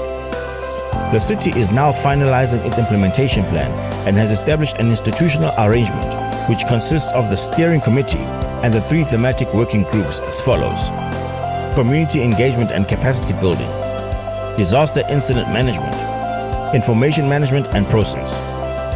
These working groups are led by different heads from different line functions using the transversal management approach, and they all report to eThekwini Disaster Management Advisory Forum. The LLE recommendations from this report and the institutional arrangement approach used by eThekwini can be adopted and applied by any other city to advance their climate adaptation and resilience. All right, Paul. I think this way maybe we could stop it and then maybe allow Mr. Ngubane to say something. But maybe prior to that, just to reflect on the latest floods that we had, some of the key things that we identified. I think what I'm presenting in front of you, don't worry about the numbers of how many people we lost and whatever else, but worry about the concept of how do you manage data during the trying times. And that requires that we've got a particular framework in place, even if it's not agreed upon, but you are able then to move ahead and use what was important. As a commander of the disaster management operations for April this year, I felt that was important. So in front of you, it shows you, I mean, there's a multiple spreadsheet behind using particular advanced data analytics called Power BI, but eventually there's a visualization, because as a commander, you wouldn't like to see those spreadsheets, but at least a visualization of what it is that you can then manage in front of you. But what I also like to maybe say the most is that we're able to use this to manage even simple things as operation, as to where we provide water and what is the status of our water supply. But there's a part that I want to emphasize, colleagues, is this part here.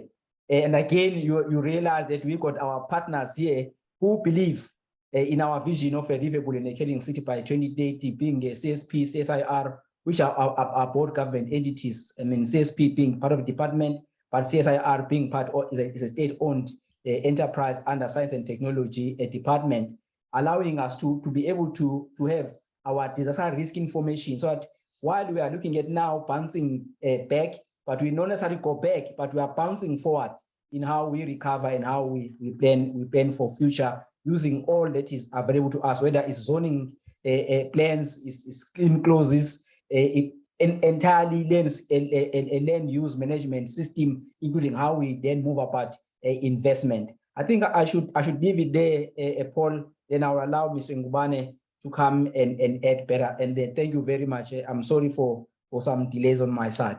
Thank you. Thank you. And we'll go straight to Mr. Nabani, please.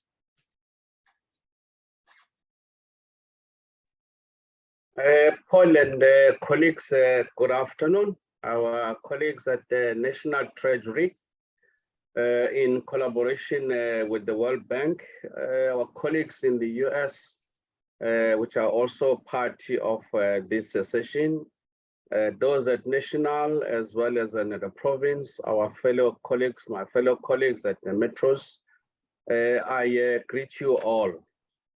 I don't wanted to introduce myself, as Paul has already indicated who I am, and I can testify to say that it's been a pleasure to working with Paul and other colleagues on the lesson learned exercise. But in absence of learning organization colleagues, I must able to say that to simply repeat the old practices, it won't help to continuous improvement, which that one requires a commitment to learning. But with the LLE, it is a combination of review of one's successes and failures to help us re-engineer our processes. Of course, not all the learning comes from the reflection and the self-analysis. Sometimes the most powerful insights from looking outside one's immediate environment is to gain a new perspective. Mr. Zondo has given you an overview of the LLE journey and its outcomes. I can confirm that those 3 work streams there, which Mr. Zondo has highlighted, they are headed by heads of various units, of which they are chairing those working groups. The reason why we wanted the heads, because the head, they got the authority to streamline our work in a strategic transversal management approach. Each working group consists of the specialists that have been carefully selected to serve in these working groups, and each working group has its own trained secretariat. These working groups have been inducted and they are fully functional at the moment. We are busy monitoring their progress, even though it is somehow of a slow pace. But that has come as a result of the flood that has impacted us during April and as well during May months. It's been in 100 years that the city has experienced those type of floods. But I must also mention that the disaster management team have reviewed their performance plans to align with the implementation of the LLE according to the roles and the responsibilities. A draft implementation plan has been approved by the advisory forum before going through to the council, of which I can see going through in the next council meeting. The April floods came as we are about to convene a strategic planning to integrate the LLE implementation and recommendation into our 3-year business plan and unlock the funding for some of the projects that has been highlighted during the LLE. So the draft implementation plan and the review for our business plans will have to wait until our April flood hot debrief has been taken place. So the plan for the debrief has already been done. The workshop to that effect has already been done. And I must mention that thanks to the help of Paul and the team, as well during this April flood and the May flood, that they were part and parcel of our joint operational center. We thank you, Paul. If I have to, maybe you should clap the hand for you, but unfortunately I can't. Thank you. And I must also mention that the LLE has called for the involvement of the communities that were affected by the hazard identified.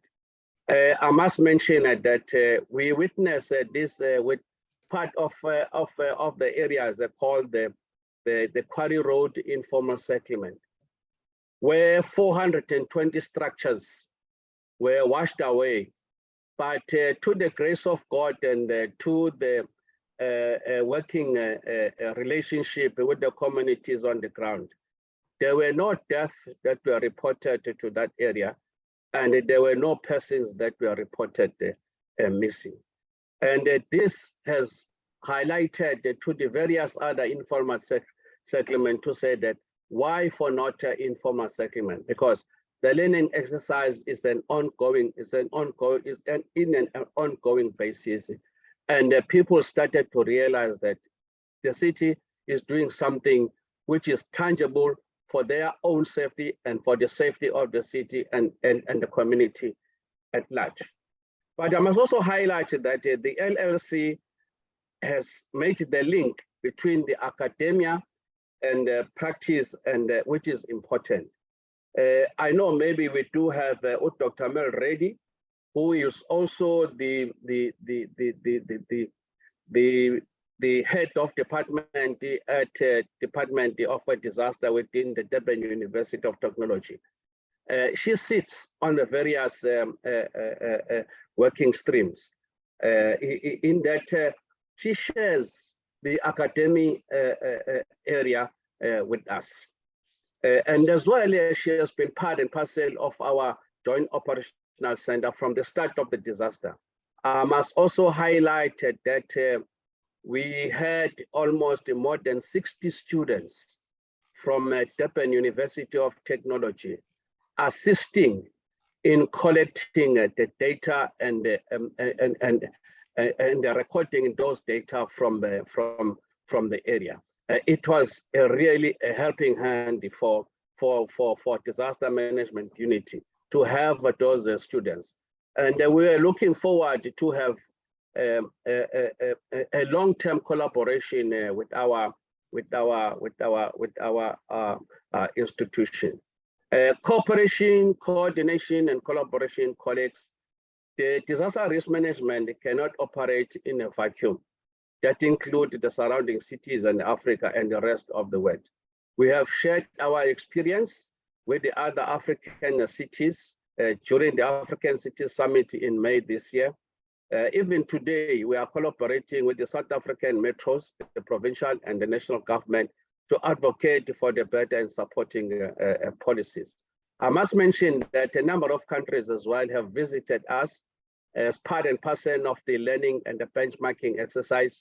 And they also indicated to invite the city of Durban. And I mentioned the colleagues from the World Bank, and particular Paul Hayden, and the other colleagues from the National Treasury, who might be maybe, I will be providing their names so that they can be invited to various countries. Particularly Ethiopia has came over for the benchmarking exercise as to how we have dealt with the April and the May storm.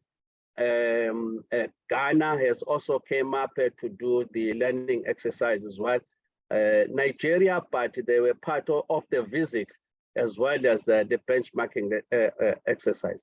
I must mention, even though we were crying about the impact and the effect of the disaster, but at the same time, we have indicated to the world that we are capable as well to handle the magnitude of that nature in terms of what we have been learning and what we have been sharing from the World Bank and National Treasury and the National Disaster Management Center as our colleagues. I must also mention that next month in September, we'll be engaging with the Tokyo Metropolitan Government. Tokyo is one of the most advanced cities when it comes to disaster management, preparedness, and response. But I'm sure there's equally a lot for them to learn from all of you and all of us here in Durban. I don't want to go along, Paul, but I must mention it that for me, it's been good for our sanity and our organization. And with that, I thank you, ladies and gentlemen, for the opportunity that has been provided for me in this platform. Thank you, Paul. Thanks very much for all of those comments, Vincent. And actually, you hit upon a key issue there, which Victoria mentioned earlier on, which is the realization that no individual department, no individual person, no individual sphere of government has all of the answers working alone, but working in collaboration and working together, we can start to tackle these multiple challenges which come along. And we're going to extend into the break time a little. So we're going to keep a discussion going until around 10 minutes past. So that will allow some time for questions. And I would like to invite Mr. Johan Minnie from the City of Cape Town, if he has a question he'd like to pose first before we open it up to delegates, or we can take questions from the chat. So Johan, if you're available, if you want to turn on your camera and if you have a question to pose. Hi there, and please, the floor is yours. Thank you, Paul, and good day to Vincent and all the colleagues online. Vincent, good to see you again. I just have in terms of reflection here from the City of Cape Town, looking or listening to the video and seeing the responses. I really enjoyed the analogy about the glass from Mr. Zondo. I think that's quite a nice one to use. And then also the common theme about informal settlements that are really a point of vulnerability and hazard that just comes together and is a major issue also in Cape Town. But my question, I think, to Vincent and maybe even Mr. Zondo is just what surprised you about the outcome of the LLE project? There are these outcomes from this project, and is there anything in there that surprised you? I almost want to ask a bit about human resources, the outcomes, the suggestions regarding human resources. I know most of the resources to deal with disasters sits outside disaster management, but what kind of human resources does or would the disaster management center itself, as a minimum kind of level, possibly need? But not to constrict you. Basically, just the question is, what surprised you about the outcomes thus far? Thank you for the opportunity.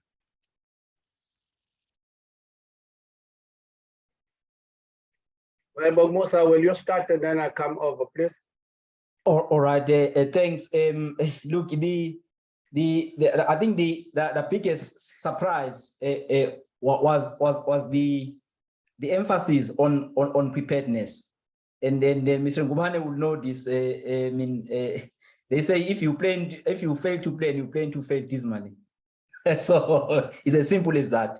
Now, if you look at the preparedness holistically as presented, it's not only the preparedness in terms of how you do respond, but how you reduce the risk. I mean, first from the information that you have, that you must have, and then equally how you then prepare for that, you reduce the risk, and then equally prepare that if the risk finally materializes, what will be a better response. And then if you look at that preparedness, it looks at how much do you invest in your city, in your infrastructure, in a climate resilient way. So selecting where to invest what, and then link to that, how you bring about the awareness of the communities of the possible risk, and what is it that they will do to those risks materialize, including the disaster community-based disaster preparedness plans. And then holistically, in the end, change, it becomes a game changer, because it doesn't say get more money for response, but it says invest more effort, money, human resource, engagement, awareness in reducing the risk, and then equally set your wheels rolling so that when this finally materializes, you are better prepared, and you are not like that class I mentioned that carries the beer we drink. Yeah. Johanni, if I could just add a quick point from my perspective, I can promise you that when we do the LLE, we don't come along to that because the bank has some fantastic answers to things you'd never thought of. You know, you are the experts. I've run this process both in eThekwini, in Vietnam, and when you look at the way that we go through the process, it really introduces stakeholders that already hold part of the solution in the palm of their hand, and it just is a process to introduce them to each other and think about the challenge. So when we talk about the coordination of responses or the preparedness of communities, we speak not only to the ministries and the departments, but also to those community members that were impacted. So what we think we are doing for our communities and the way that those services are being received in those communities, especially the most vulnerable communities in informal settlements, helped to shape some of those recommendations. But all of the recommendations came from eThekwini itself, because it was the stakeholders and the delegates that were part of the process that helped to develop the solutions. We don't parachute in some idealistic solutions to problems which colleagues locally were unaware of. At least I would hope that's the way it felt. We've had one question in the chat, and I think this may be for Bonga Musa, whether it would be possible for the city to share the copy of the, if not the full report, then certainly a summary report, or at least a copy of the recommendations, because we went through that quite quickly in the video, and colleagues have asked if it might be possible to share that. I don't know whether that might be possible, either Vincent or Bonga Musa. Yeah, Paul, it's possible. It can be shared with our colleague. So I wanted to add on to Johan. Johan is my old friend from the institution. Nothing new that the World Bank and our colleagues at National Treasury has taught us. As Paul alluded, our solution came from within. Then what has been the key to the whole exercise is the involvement of those that would be the victim at the end of the day. Once they have realized that they are being part and parcel of the bigger picture, it helps a lot because they become the eyes and ears of the structures.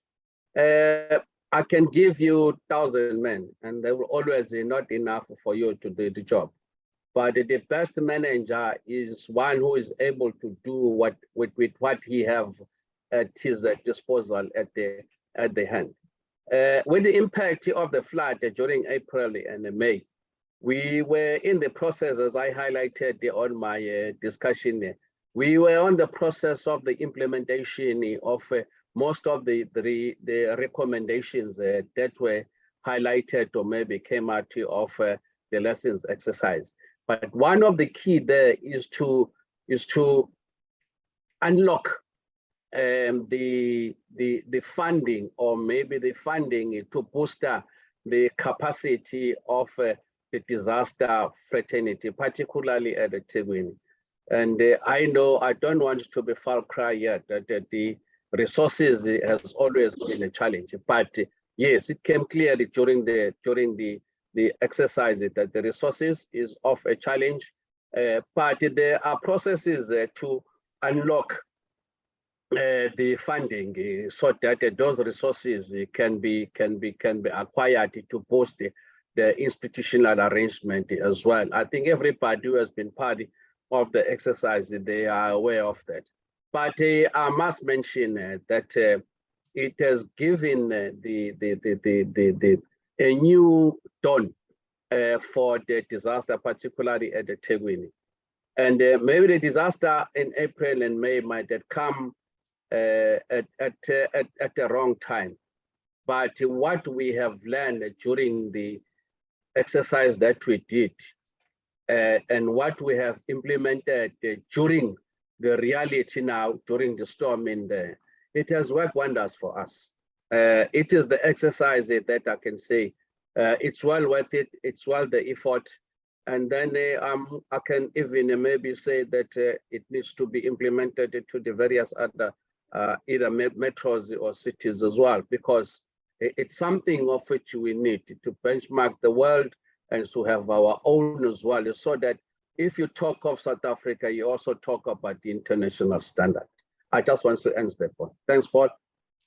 Thank you very much. And we've run out of time yet again, but I'm sure these discussions will continue in later sessions. So I'd like to thank both Vincent and Bongamusa for their input. And I know that you'll be with us and be able to pop into some of the breakout sessions and perhaps add your experiences there. But here I'd like to hand back to Hugo, who will explain when we're coming back after a short break. Thank you, Hugo. Thank you, Paul. Thank you, Bongamusa and Vincent, for this session and for providing some useful context and information for the rest of the workshop, and including for the breakout session.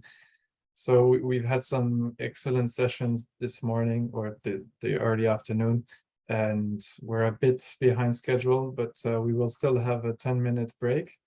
So I would like to ask everyone to come back by 3:25. So that with that, I hope you enjoy the break, and I see you all shortly. Thank you.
Welcome back, everyone. Hello, everyone, again. I hope you had a good break. So we will now turn to a more interactive part of the workshop with our first breakout session, which will be for the next hour and 20 minutes or so. And the topic of the discussion is identifying common emergency preparedness and response challenges, and it will build on what we've heard this morning. My colleague Paul will shortly provide background and objectives of the session, but before that, I just wanted to mention a few technical aspects. So normally you should see an icon named breakout rooms at the bottom of your Zoom screen. You can join your breakout room by clicking on the icon and then selecting the relevant metro group. While you're in the breakout room, you will have the same features as the plenary room. And if you leave the breakout room, you will come back to this main plenary session where I will be staying. The breakout room will expire at 4:45 p.m. and you should be automatically brought back into the plenary room at this time. And for those who join the breakout rooms, please join the breakout name that is related to your own metro group. And for eThekwini delegates, you should have received a list to your corresponding breakout room. But if you have any trouble, please let us know via the chat. And for those who are not part of any metro groups, we would like to kindly ask you to either remain here in the plenary session or to reconnect at 4:45 p.m. when this part of the workshop will be over. So with that, I'd like to invite my colleague Paul to take us through the objectives of the session. Hope you have a fruitful discussions in the breakout room. Thank you. I won't take up a lot of your time before you disappear off into your various breakout rooms, but just to give you an overview of what we will be doing over the next 3 days, because each of these breakout sessions are directly connected with the other. So today we're going to break out into metro level discussions, and as you'll have heard in the last session, when we did the lessons learned exercise, it's a very in-depth 12-week process. We cannot replicate that in 1 hour this afternoon. But what we can do is take you through a quick discussion of the multi-agency and multi-sectoral challenges which have arisen within your metro during a recent emergency, which again, we're using as a focusing event. And the whole idea with these focusing events is that we just use this identified emergency to help shape the discussion. It doesn't mean that you can't include or reference other things which have occurred at different times, but it helps everyone to go through that discussion. And your facilitators will take you through the discussion around the 5 ready to respond components, which they'll go through with you, including the specific objectives for your session when we break out. But the objective is that as an outcome, we will end up today with a list of challenges from each of the metro, so that in the plenary session before we close today, we can start to pull together those challenges which are common to multiple metros. So the outcome of today, this list of common challenges, will be the input to tomorrow's breakout session, because tomorrow you'll break out not in metro groups, but into sectoral discussion groups, where you'll consider the response to some of the challenges which have been highlighted today. And then the outcome from tomorrow's breakout session will feed into day 3's breakout session, when we start looking at the more practical details for how we go ahead and resolve these problems. But I say for today, please go to your breakout rooms as directed by Hugo. There you'll receive a briefing, an introduction from your facilitator. And the only last word I would ask of help I would ask you with is if you could help us by keeping the discussions moving at pace. Don't forget today, we're not looking to discuss the problems and all of the potential solutions. we'll be looking at solutions tomorrow. Today, the objective is to list and identify any of the significant challenges in each of the 5 components. And your facilitators will be trying to move you on in the discussion. So please bear with them. We're going to try to cover a lot of ground quite quickly, and then we'll have feedback from each of the metro groups after that. So Hugo, I think with that, we can now pass and ask colleagues to go directly to their breakout rooms where their facilitators will be waiting for them, and they can take things forward from there. Thank you.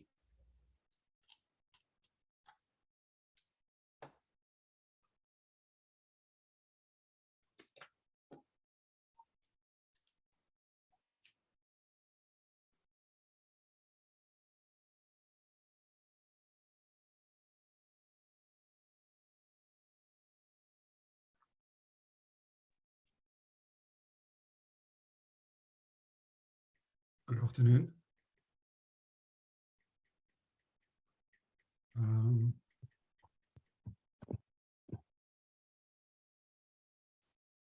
How do I get into my... Hi, Chris, this is Hugo. Must I click on the breakout room first? Okay, yeah, yes. good. Okay. Yeah. Click and join. Okay, thank you. Thanks a lot. Sorry, Hugo, but what happened now with the icon of the breakout groups now? It's missing. It's Billy here from Mangahu. If you go on more, okay, it should appear on the 3 dots. Oh yeah, there it is here. Thank you. It should be, there should be a breakout room.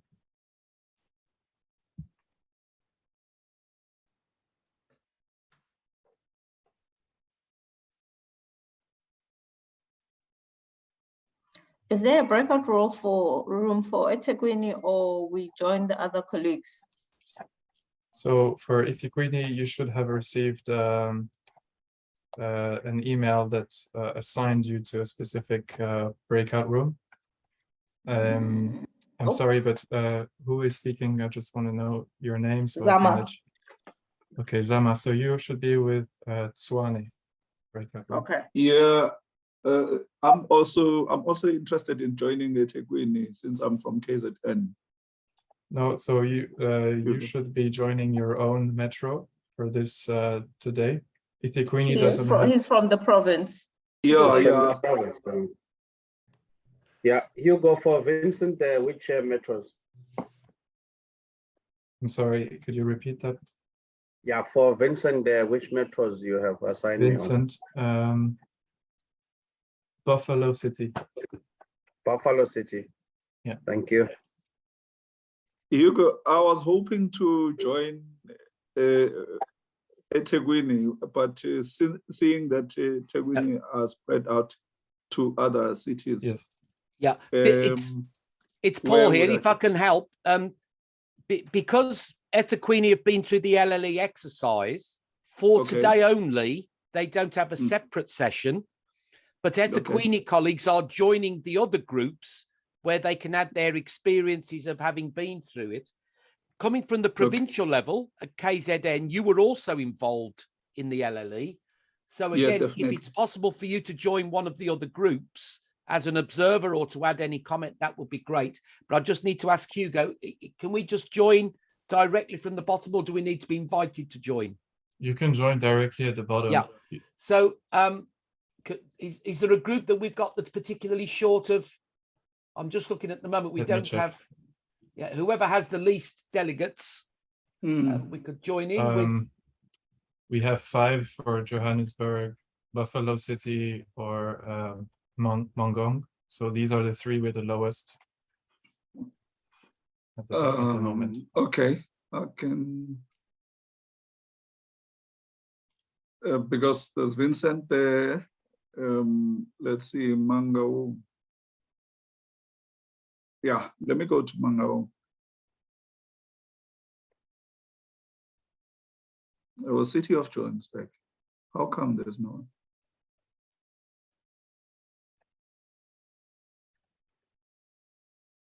No, are you able to find the rights? Are you wanting to join a specific metro? Okay.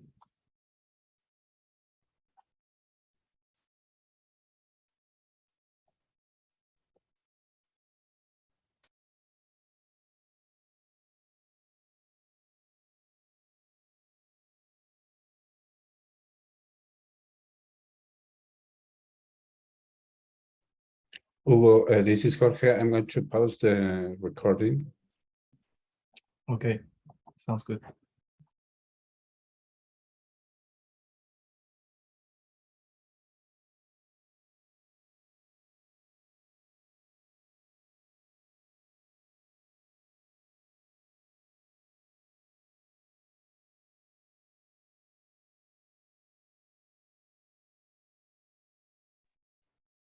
Thanks to colleagues who already joined the main room. We will be waiting for the other metros to join us. So please bear with us for a few seconds. Thank you.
Hugo, do you know if we have everyone back in the room now, or when should we commence? We should have everyone soon. I can see that there are a few breakout rooms still open. I'm just following up to see that we can bring them back to the main room.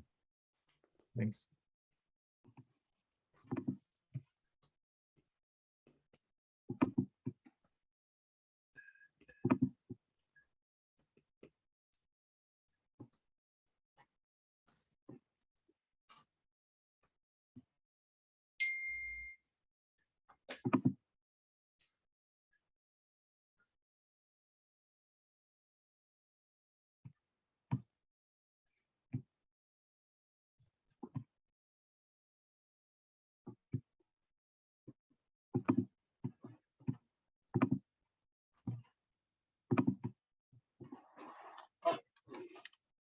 I think you can go ahead now, Paul.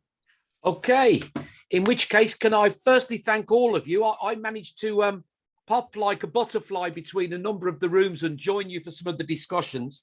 And there are really good discussions, all of the ones that I heard. Today, we've focused mostly on the challenges, and we're going to get some feedback from each of you now. Just as a look forward, tomorrow is when we start to think about, so how do we prioritize and how do we address those challenges? So we're going to get a quick feedback from each of the metros, and then we're going to meet as a group of facilitators after this, again, to further refine those questions and issues, ready for you to think about tomorrow, when you'll meet not in metro groups, but in more sector-specific groups. So could I first look to City of Cape Town for whoever's going to report back from City of Cape Town, please? Johan, I think it was you from my listening in with your discussions, please. Floor is yours. Yes, thank you. I was elegantly thrown under the bus by my colleagues. So thank you for that.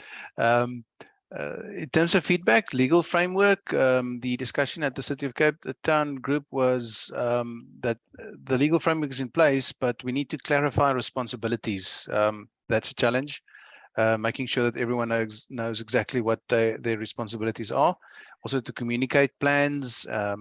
I got the sense that while the plans, procedures might be in place, it's not being communicated effectively. Then information, which is a second pillar, there was the challenge of needing skills to coordinate, and also needing agility to create information products to support decision making during emergencies and incidents, and to do that quickly, but also to think beforehand and make sure that those systems are in place to support your decision making during incident and disaster management. In terms of facilities, the point was raised that the municipalities perhaps looking at optimizing the use of facilities, but the need to use some facilities as shelters and so on is not necessarily included in that optimization exercise. So the inclusion of thinking in terms of disasters and shelters is not yet included.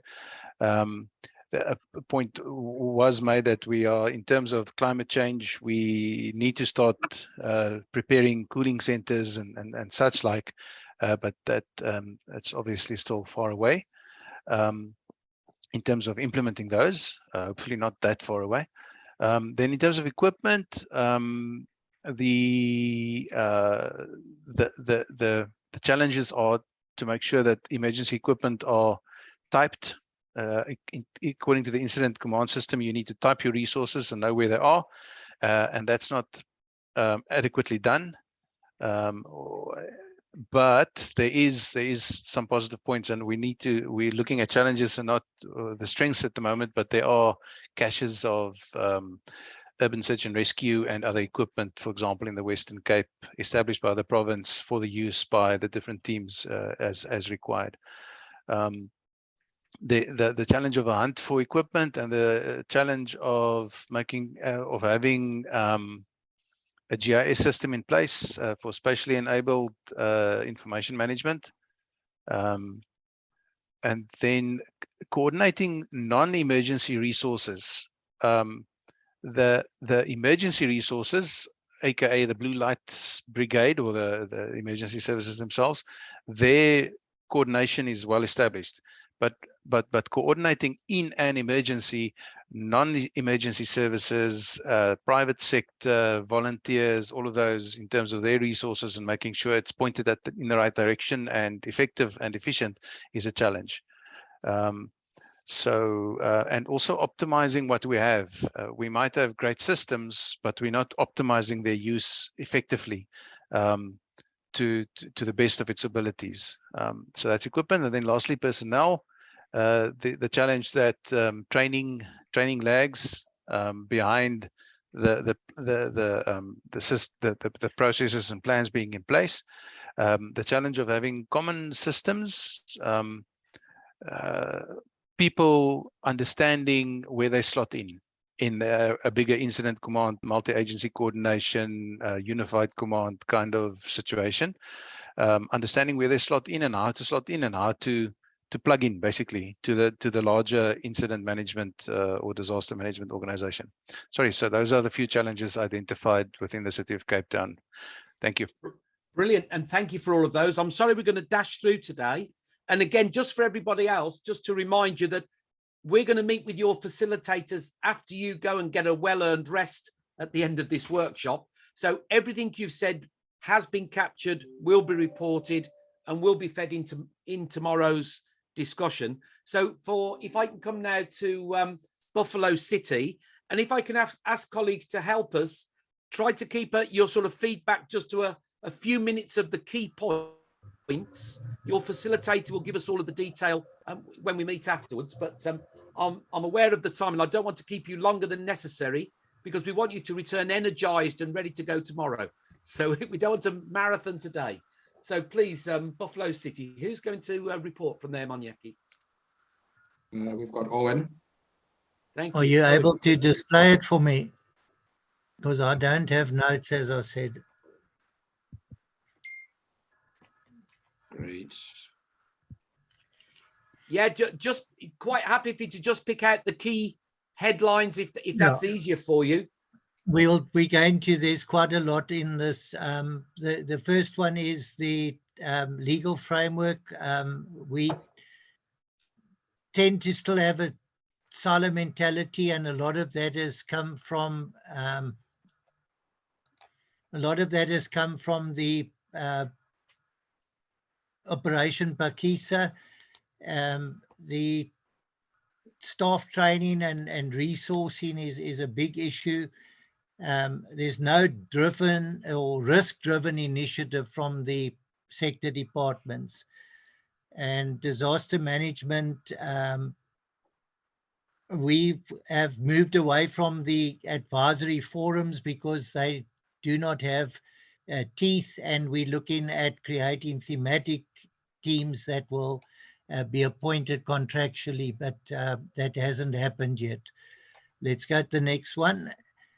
Then in terms of information, there's a need for georeference information because everything happens in a spatial context, and that will enhance your decision making.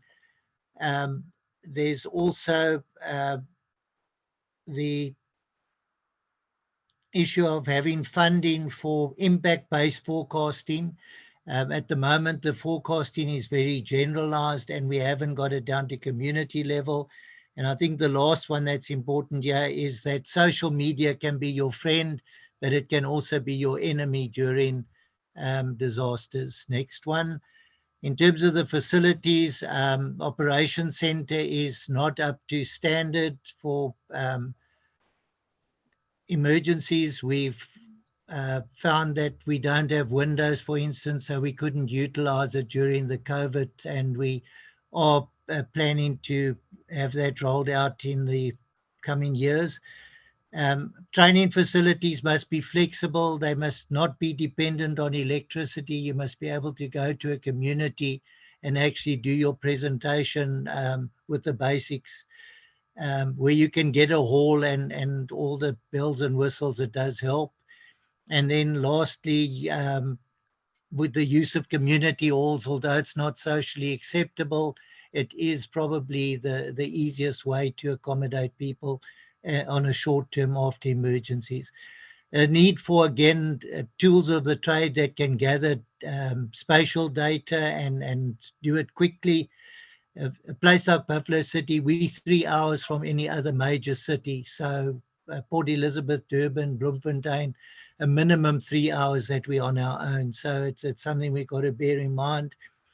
And then I think that covers that. And then the critical shortage of staffing, the need for sector education and training, and then the need to establish your disaster management structures. I think that in a nutshell then. Thank you, Chair. Brilliant. Thank you very much for that. And thanks for the slides, which will get reported to us later on. So if I could move on to Natalia for someone from the city of eThekwini. It will be Bafana Mazibugo that will be giving the report. Similar to the other colleagues, we looked at our scenario, which is in Brentwood Park, wherein we had about 440 people that were affected, 385 informal structures that were affected. Fortunately, there were no 5 fatalities, but 1 injury. In terms of legal challenges, what we're then saying is that there's a, okay, can you see me now? Okay. Yes. I hope you can see me. Then there we then saying that the multi-structure for response such as FEMA are not legislated in South Africa, and then the placement of the function is also a problem because the placement should be prescribed within the legislation. So because of that, then you have the lack of stakeholder participation or commitment in terms of the participation as and when there's coordination required. In terms of our specific focus area, we established that there was the lack of sufficient financial resources, which translated into non-availability of land for community reallocation. And we think that most probably there's also lack of treasury monitoring of response budget within the metros. We also noted the insufficient mutual aid agreements that are in place, which will then formalize our workings with the multi-stakeholders. But again, there's the issue around, especially when you respond to your informal settlement, there's also an issue around your court orders and eviction orders, which sometimes also hampers your response. Hence, we have put that around under a legal and institutional accountability leg of our report.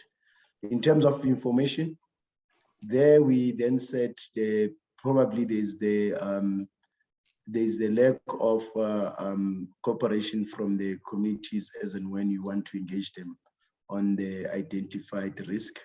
Hence, even in that kind of scenario, there's lack of cooperation and refusal for people to actually move from the hazardous areas.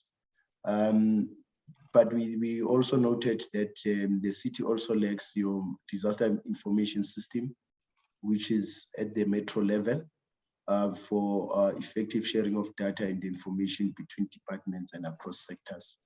There's also lack of early warning system to the actual communities that are sitting on the hazardous areas. The only early warning system that exists in the city is from South African Weather Service. I won't touch on the strengths and around that.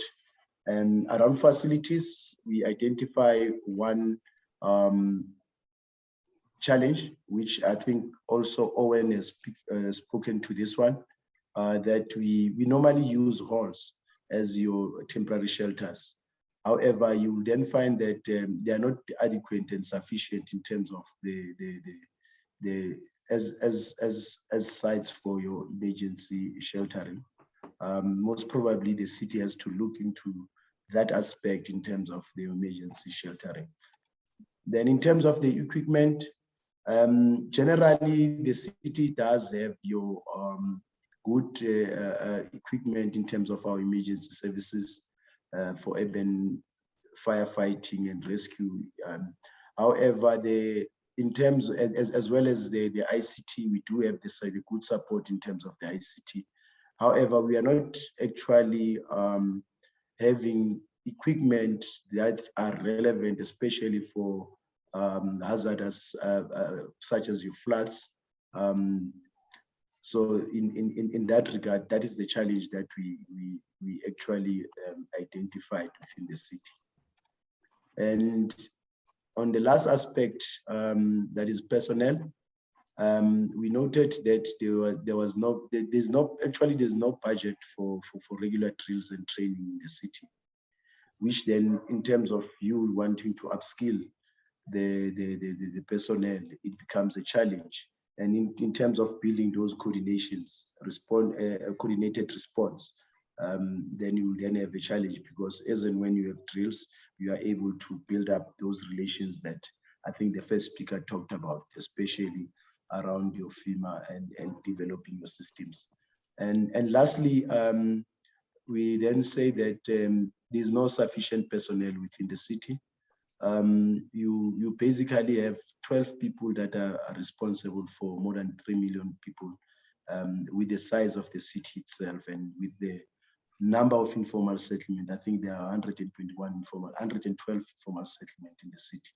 So those are the challenges that we have identified. Thank you very much. Thank you for that really comprehensive list of things, which gives us a lot to think about. Can I hand over now to Nyambri for City of Johannesburg? And again, if I can ask colleagues, if you can just summarize the key points that you've picked out. It's okay for me. I'm in the UK. I'm 1 hour behind you. So I have another 1 hour to go before it's time for my dinner. But I want to make sure that colleagues in South Africa can finish on time. So please. Who's reporting? Oh, we're on mute, I think, sir.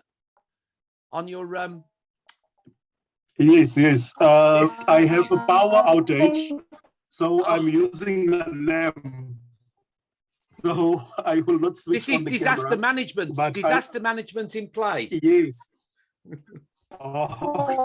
Yes, I will doing it for. Yes. I will be reporting back for City of Johannesburg.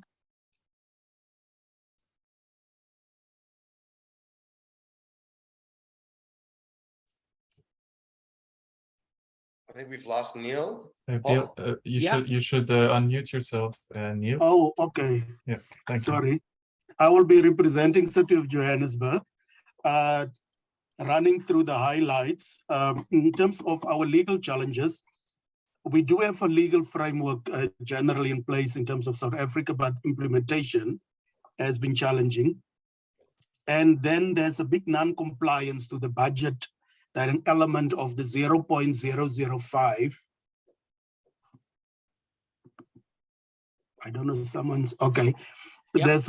There's a big challenge on the budget compliance, which in terms of the framework, there must be a 0.005% allocation towards disaster management for the continuum activities, especially for items such as risk reduction and so forth.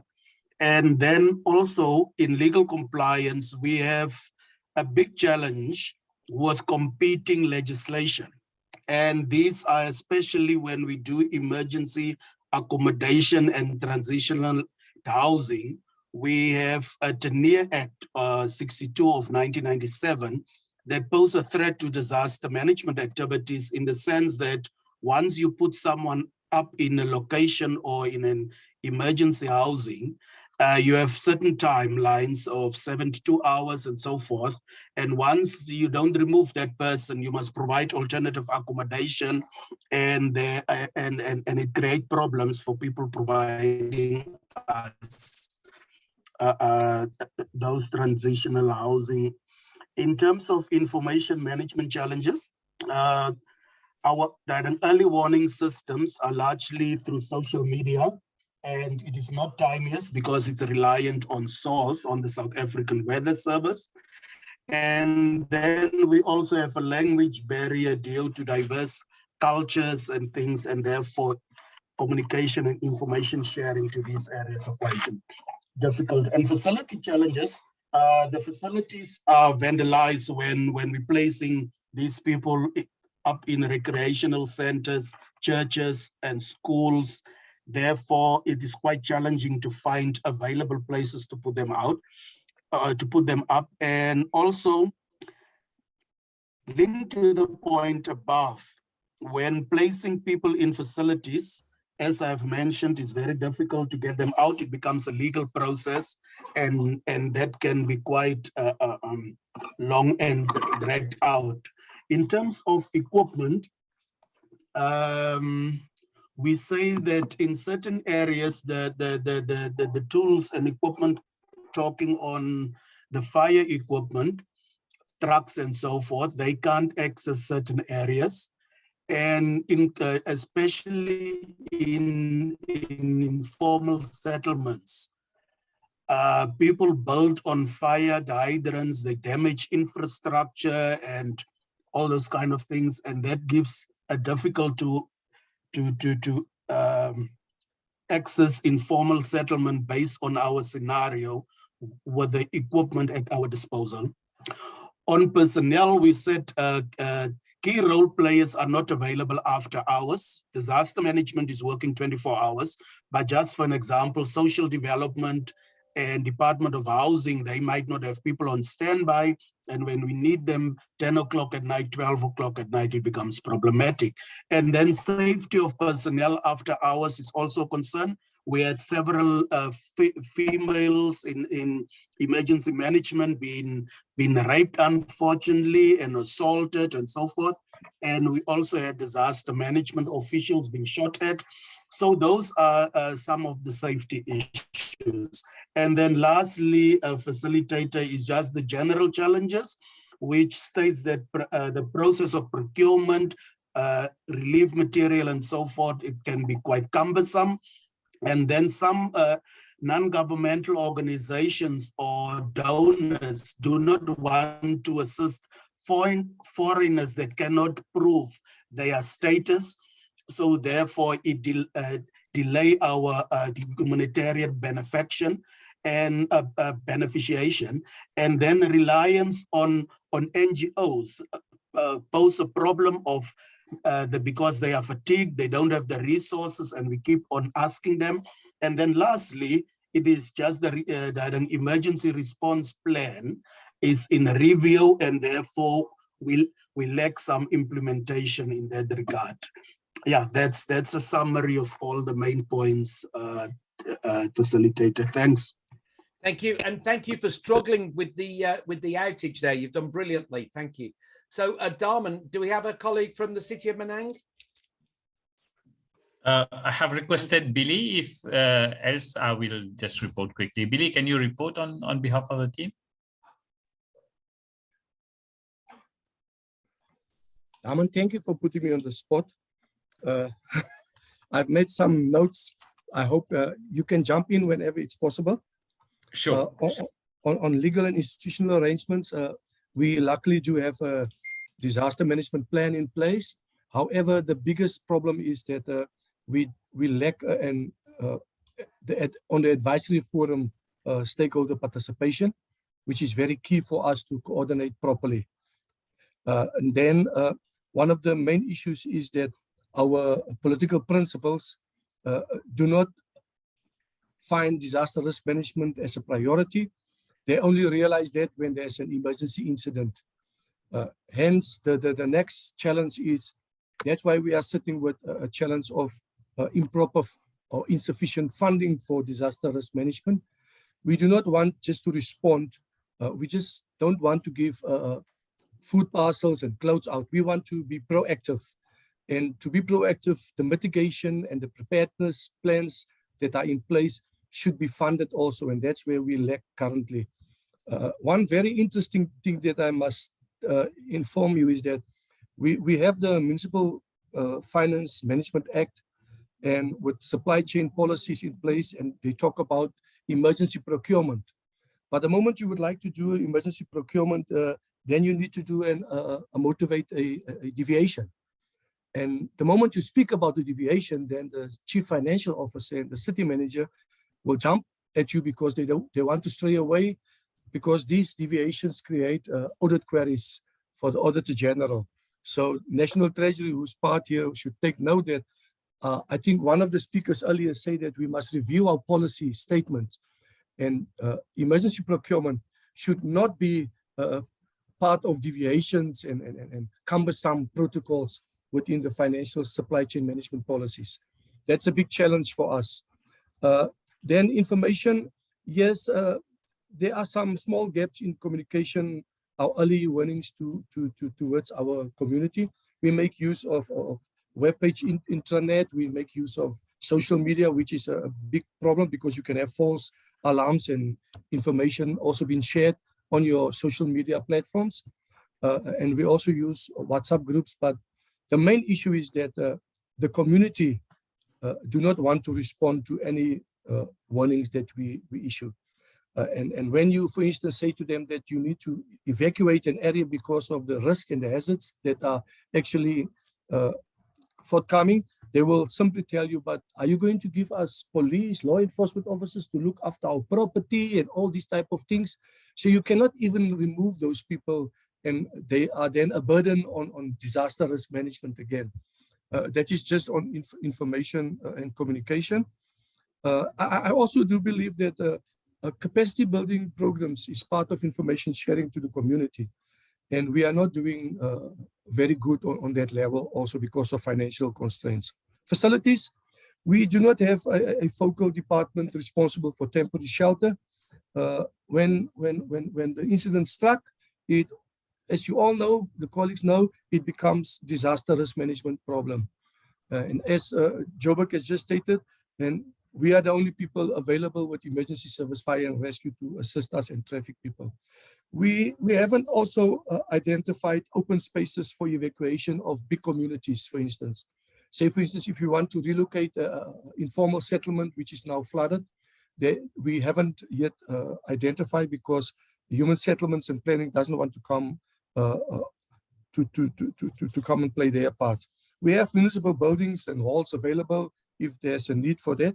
But again, some of these places are not equipped with, there's not sanitary toilet facilities because it is vandalized. Sometimes there's not even serviced fire equipment in this premises, and it's not safe also. It's open to the public.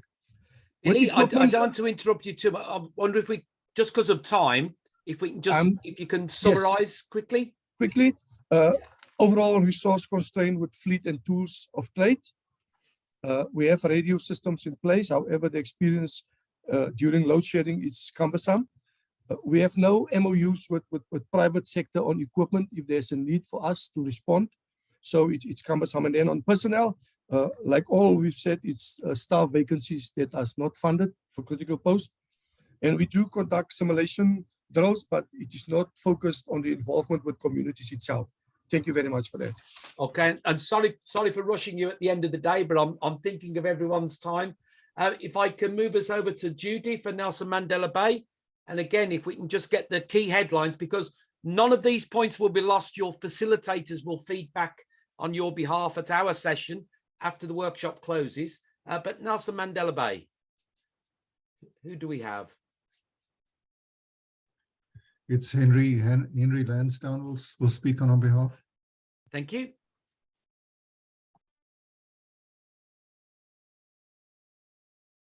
Hi, Henry, are you ready?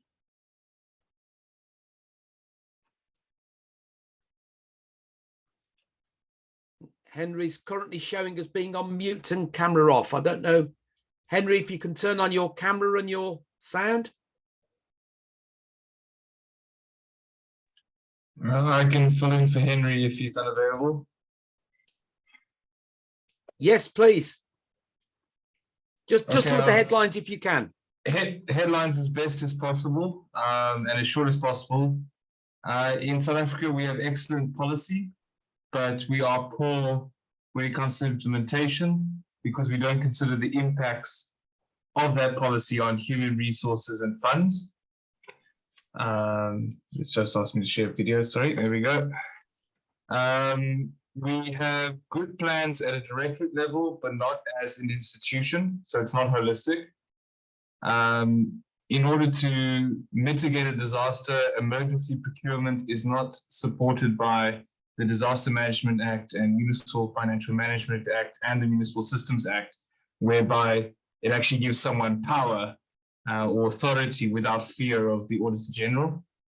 Our infrastructure in the NMDM was well prepared and our plan was well documented, but the scale and severity of the disaster was beyond what an engineering acceptable risk, and therefore required extraordinary interventions which weren't supported as they should. Our intergovernmental relationships have been better, but still lacking. whereby if a disaster is declared not local but provincial or national, that responsibility is taken by province or national to actually get involved and solve it, as opposed to just sending money. Our communication campaign was too late and not as effective as it should have been to reduce demand for our droughts. Our asset management system is in place, but it's not feeding to high-level decision-making whereby funds are freed up for capital replacement, etc. Because the Water and Sanitation Directorate is not ring-fenced in its income. We pay for a lot of the other services that the Metro provides. And the last point, number 8, is political stability and influence, whereby decisions required by council are not done timelessly, and that is mainly due to a split in terms of there's no majority within the NDM, a lot of infighting. And that's our summary. Thank you very much for all of those, and thank you for being brief. And last but absolutely not least is Lorena in the city of Tshwane. Lorena, who's presenting for you, please? Thank you, Paul. I think it's going to be Mapesa in our city. Thank you. Okay, good afternoon, everyone. Okay, Paul, well, the city of Tshwane. Yes, we have the disaster management policy framework in place, but we need to do more work into mainstreaming the framework to clarify the roles and responsibilities to the departments. And then we have the Disaster Management Operations Center that we activate on levels, different levels depending from incident to disaster. And then looking at the issue of the shelters, yes, we do, from our social development, our colleagues indicated that the challenge is that there's no time limit of till how long can the center be kept open. So that becomes a problem because it becomes difficult to remove the people that are you accommodated in those shelters. And then the advisory forum, yes, we have the advisory forum in place. And then we also will have the jogs depending on the incident, both strategic and operational level. But then we need to revive the technical task teams from the advisory forum. And then that will assist in addressing the service, the SOPs in terms of shelters, and then maybe even to look at the gaps available, because we will have those areas addressed in those triple Ts. Because at the moment, we only have the encroachment on servitude triple T that is active and the hazmat one that is active. And then looking at information management, okay, we need an early warning system.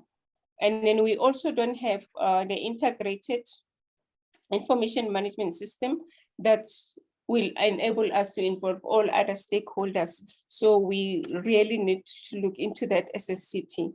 And then also the early warning system, we don't have it at micro level. Yes, we have a good ICT system.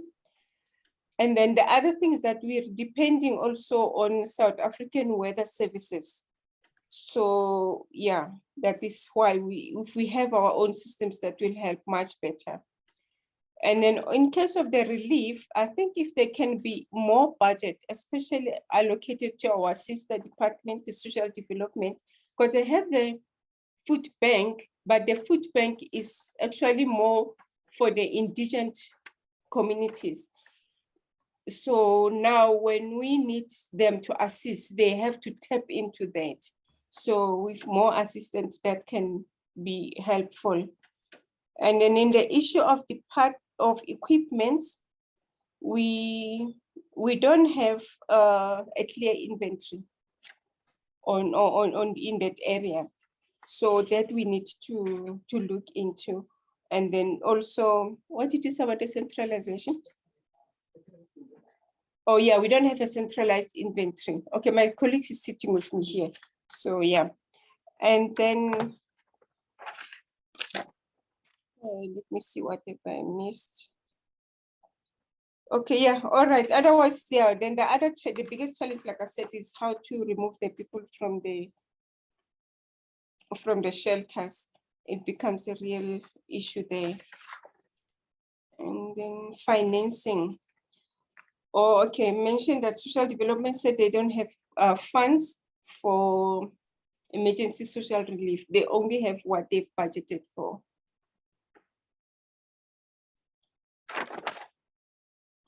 Okay, just a second. It says anything. Okay, yeah, I think that is in summary. Okay, thank you very much for that. And again, to all of the participants, just to reassure you, we've gone through this super quickly this afternoon, but we're going to consolidate what you've talked to us about. Hopefully, one key message you can take home from today is that you're not alone. Many of the challenges that you're currently facing are also being faced by your counterparts in other metros. So during tomorrow, we're going to start to break down some of those common challenges. We won't discuss every single thing that you've discussed today, but we'll pick out those things which are common to multiple metros and have the opportunity to explore them in more depth tomorrow. So I'd thank you all very much for your attention today, and I'll hand over now to Hugo to formally close today's proceedings. Hugo. Thank you very much, Paul, and thank you to all the contributors for the breakout sessions. It sounds like there were some very lively discussions. So it's really my pleasure now to draw day one of this workshop to a close. And today we were able to have an overview and a background for setting the frame for this workshop and identify and list common EP&R challenges following the very fruitful discussions in the breakout sessions. And tomorrow we will focus on more specific, as Paul mentioned, and critical aspects of strengthening EP&R response in South Africa. I'd like to share a quick slide to provide an overview of the agenda for tomorrow. So bear with me for a second.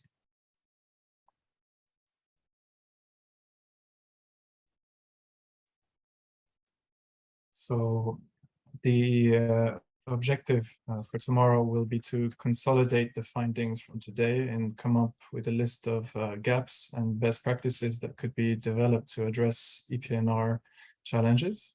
So the first part of day two, we will have a mixture of sessions with some international best practice examples.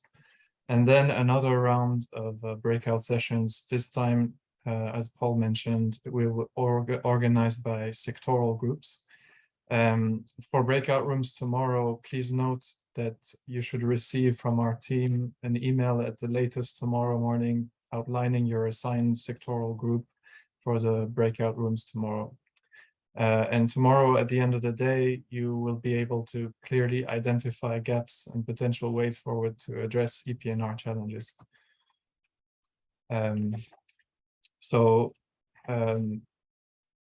Basically, in terms of technical aspects for tomorrow, the link for day two will be the same as the link for today. So it will be the same Zoom meeting. And we will reconvene tomorrow at 1:30 p.m. South Africa time. So with that, let me close the first day of the workshop. And I hope you really enjoyed it as much as I did. And I hope you have a great evening and see you tomorrow. Thank you.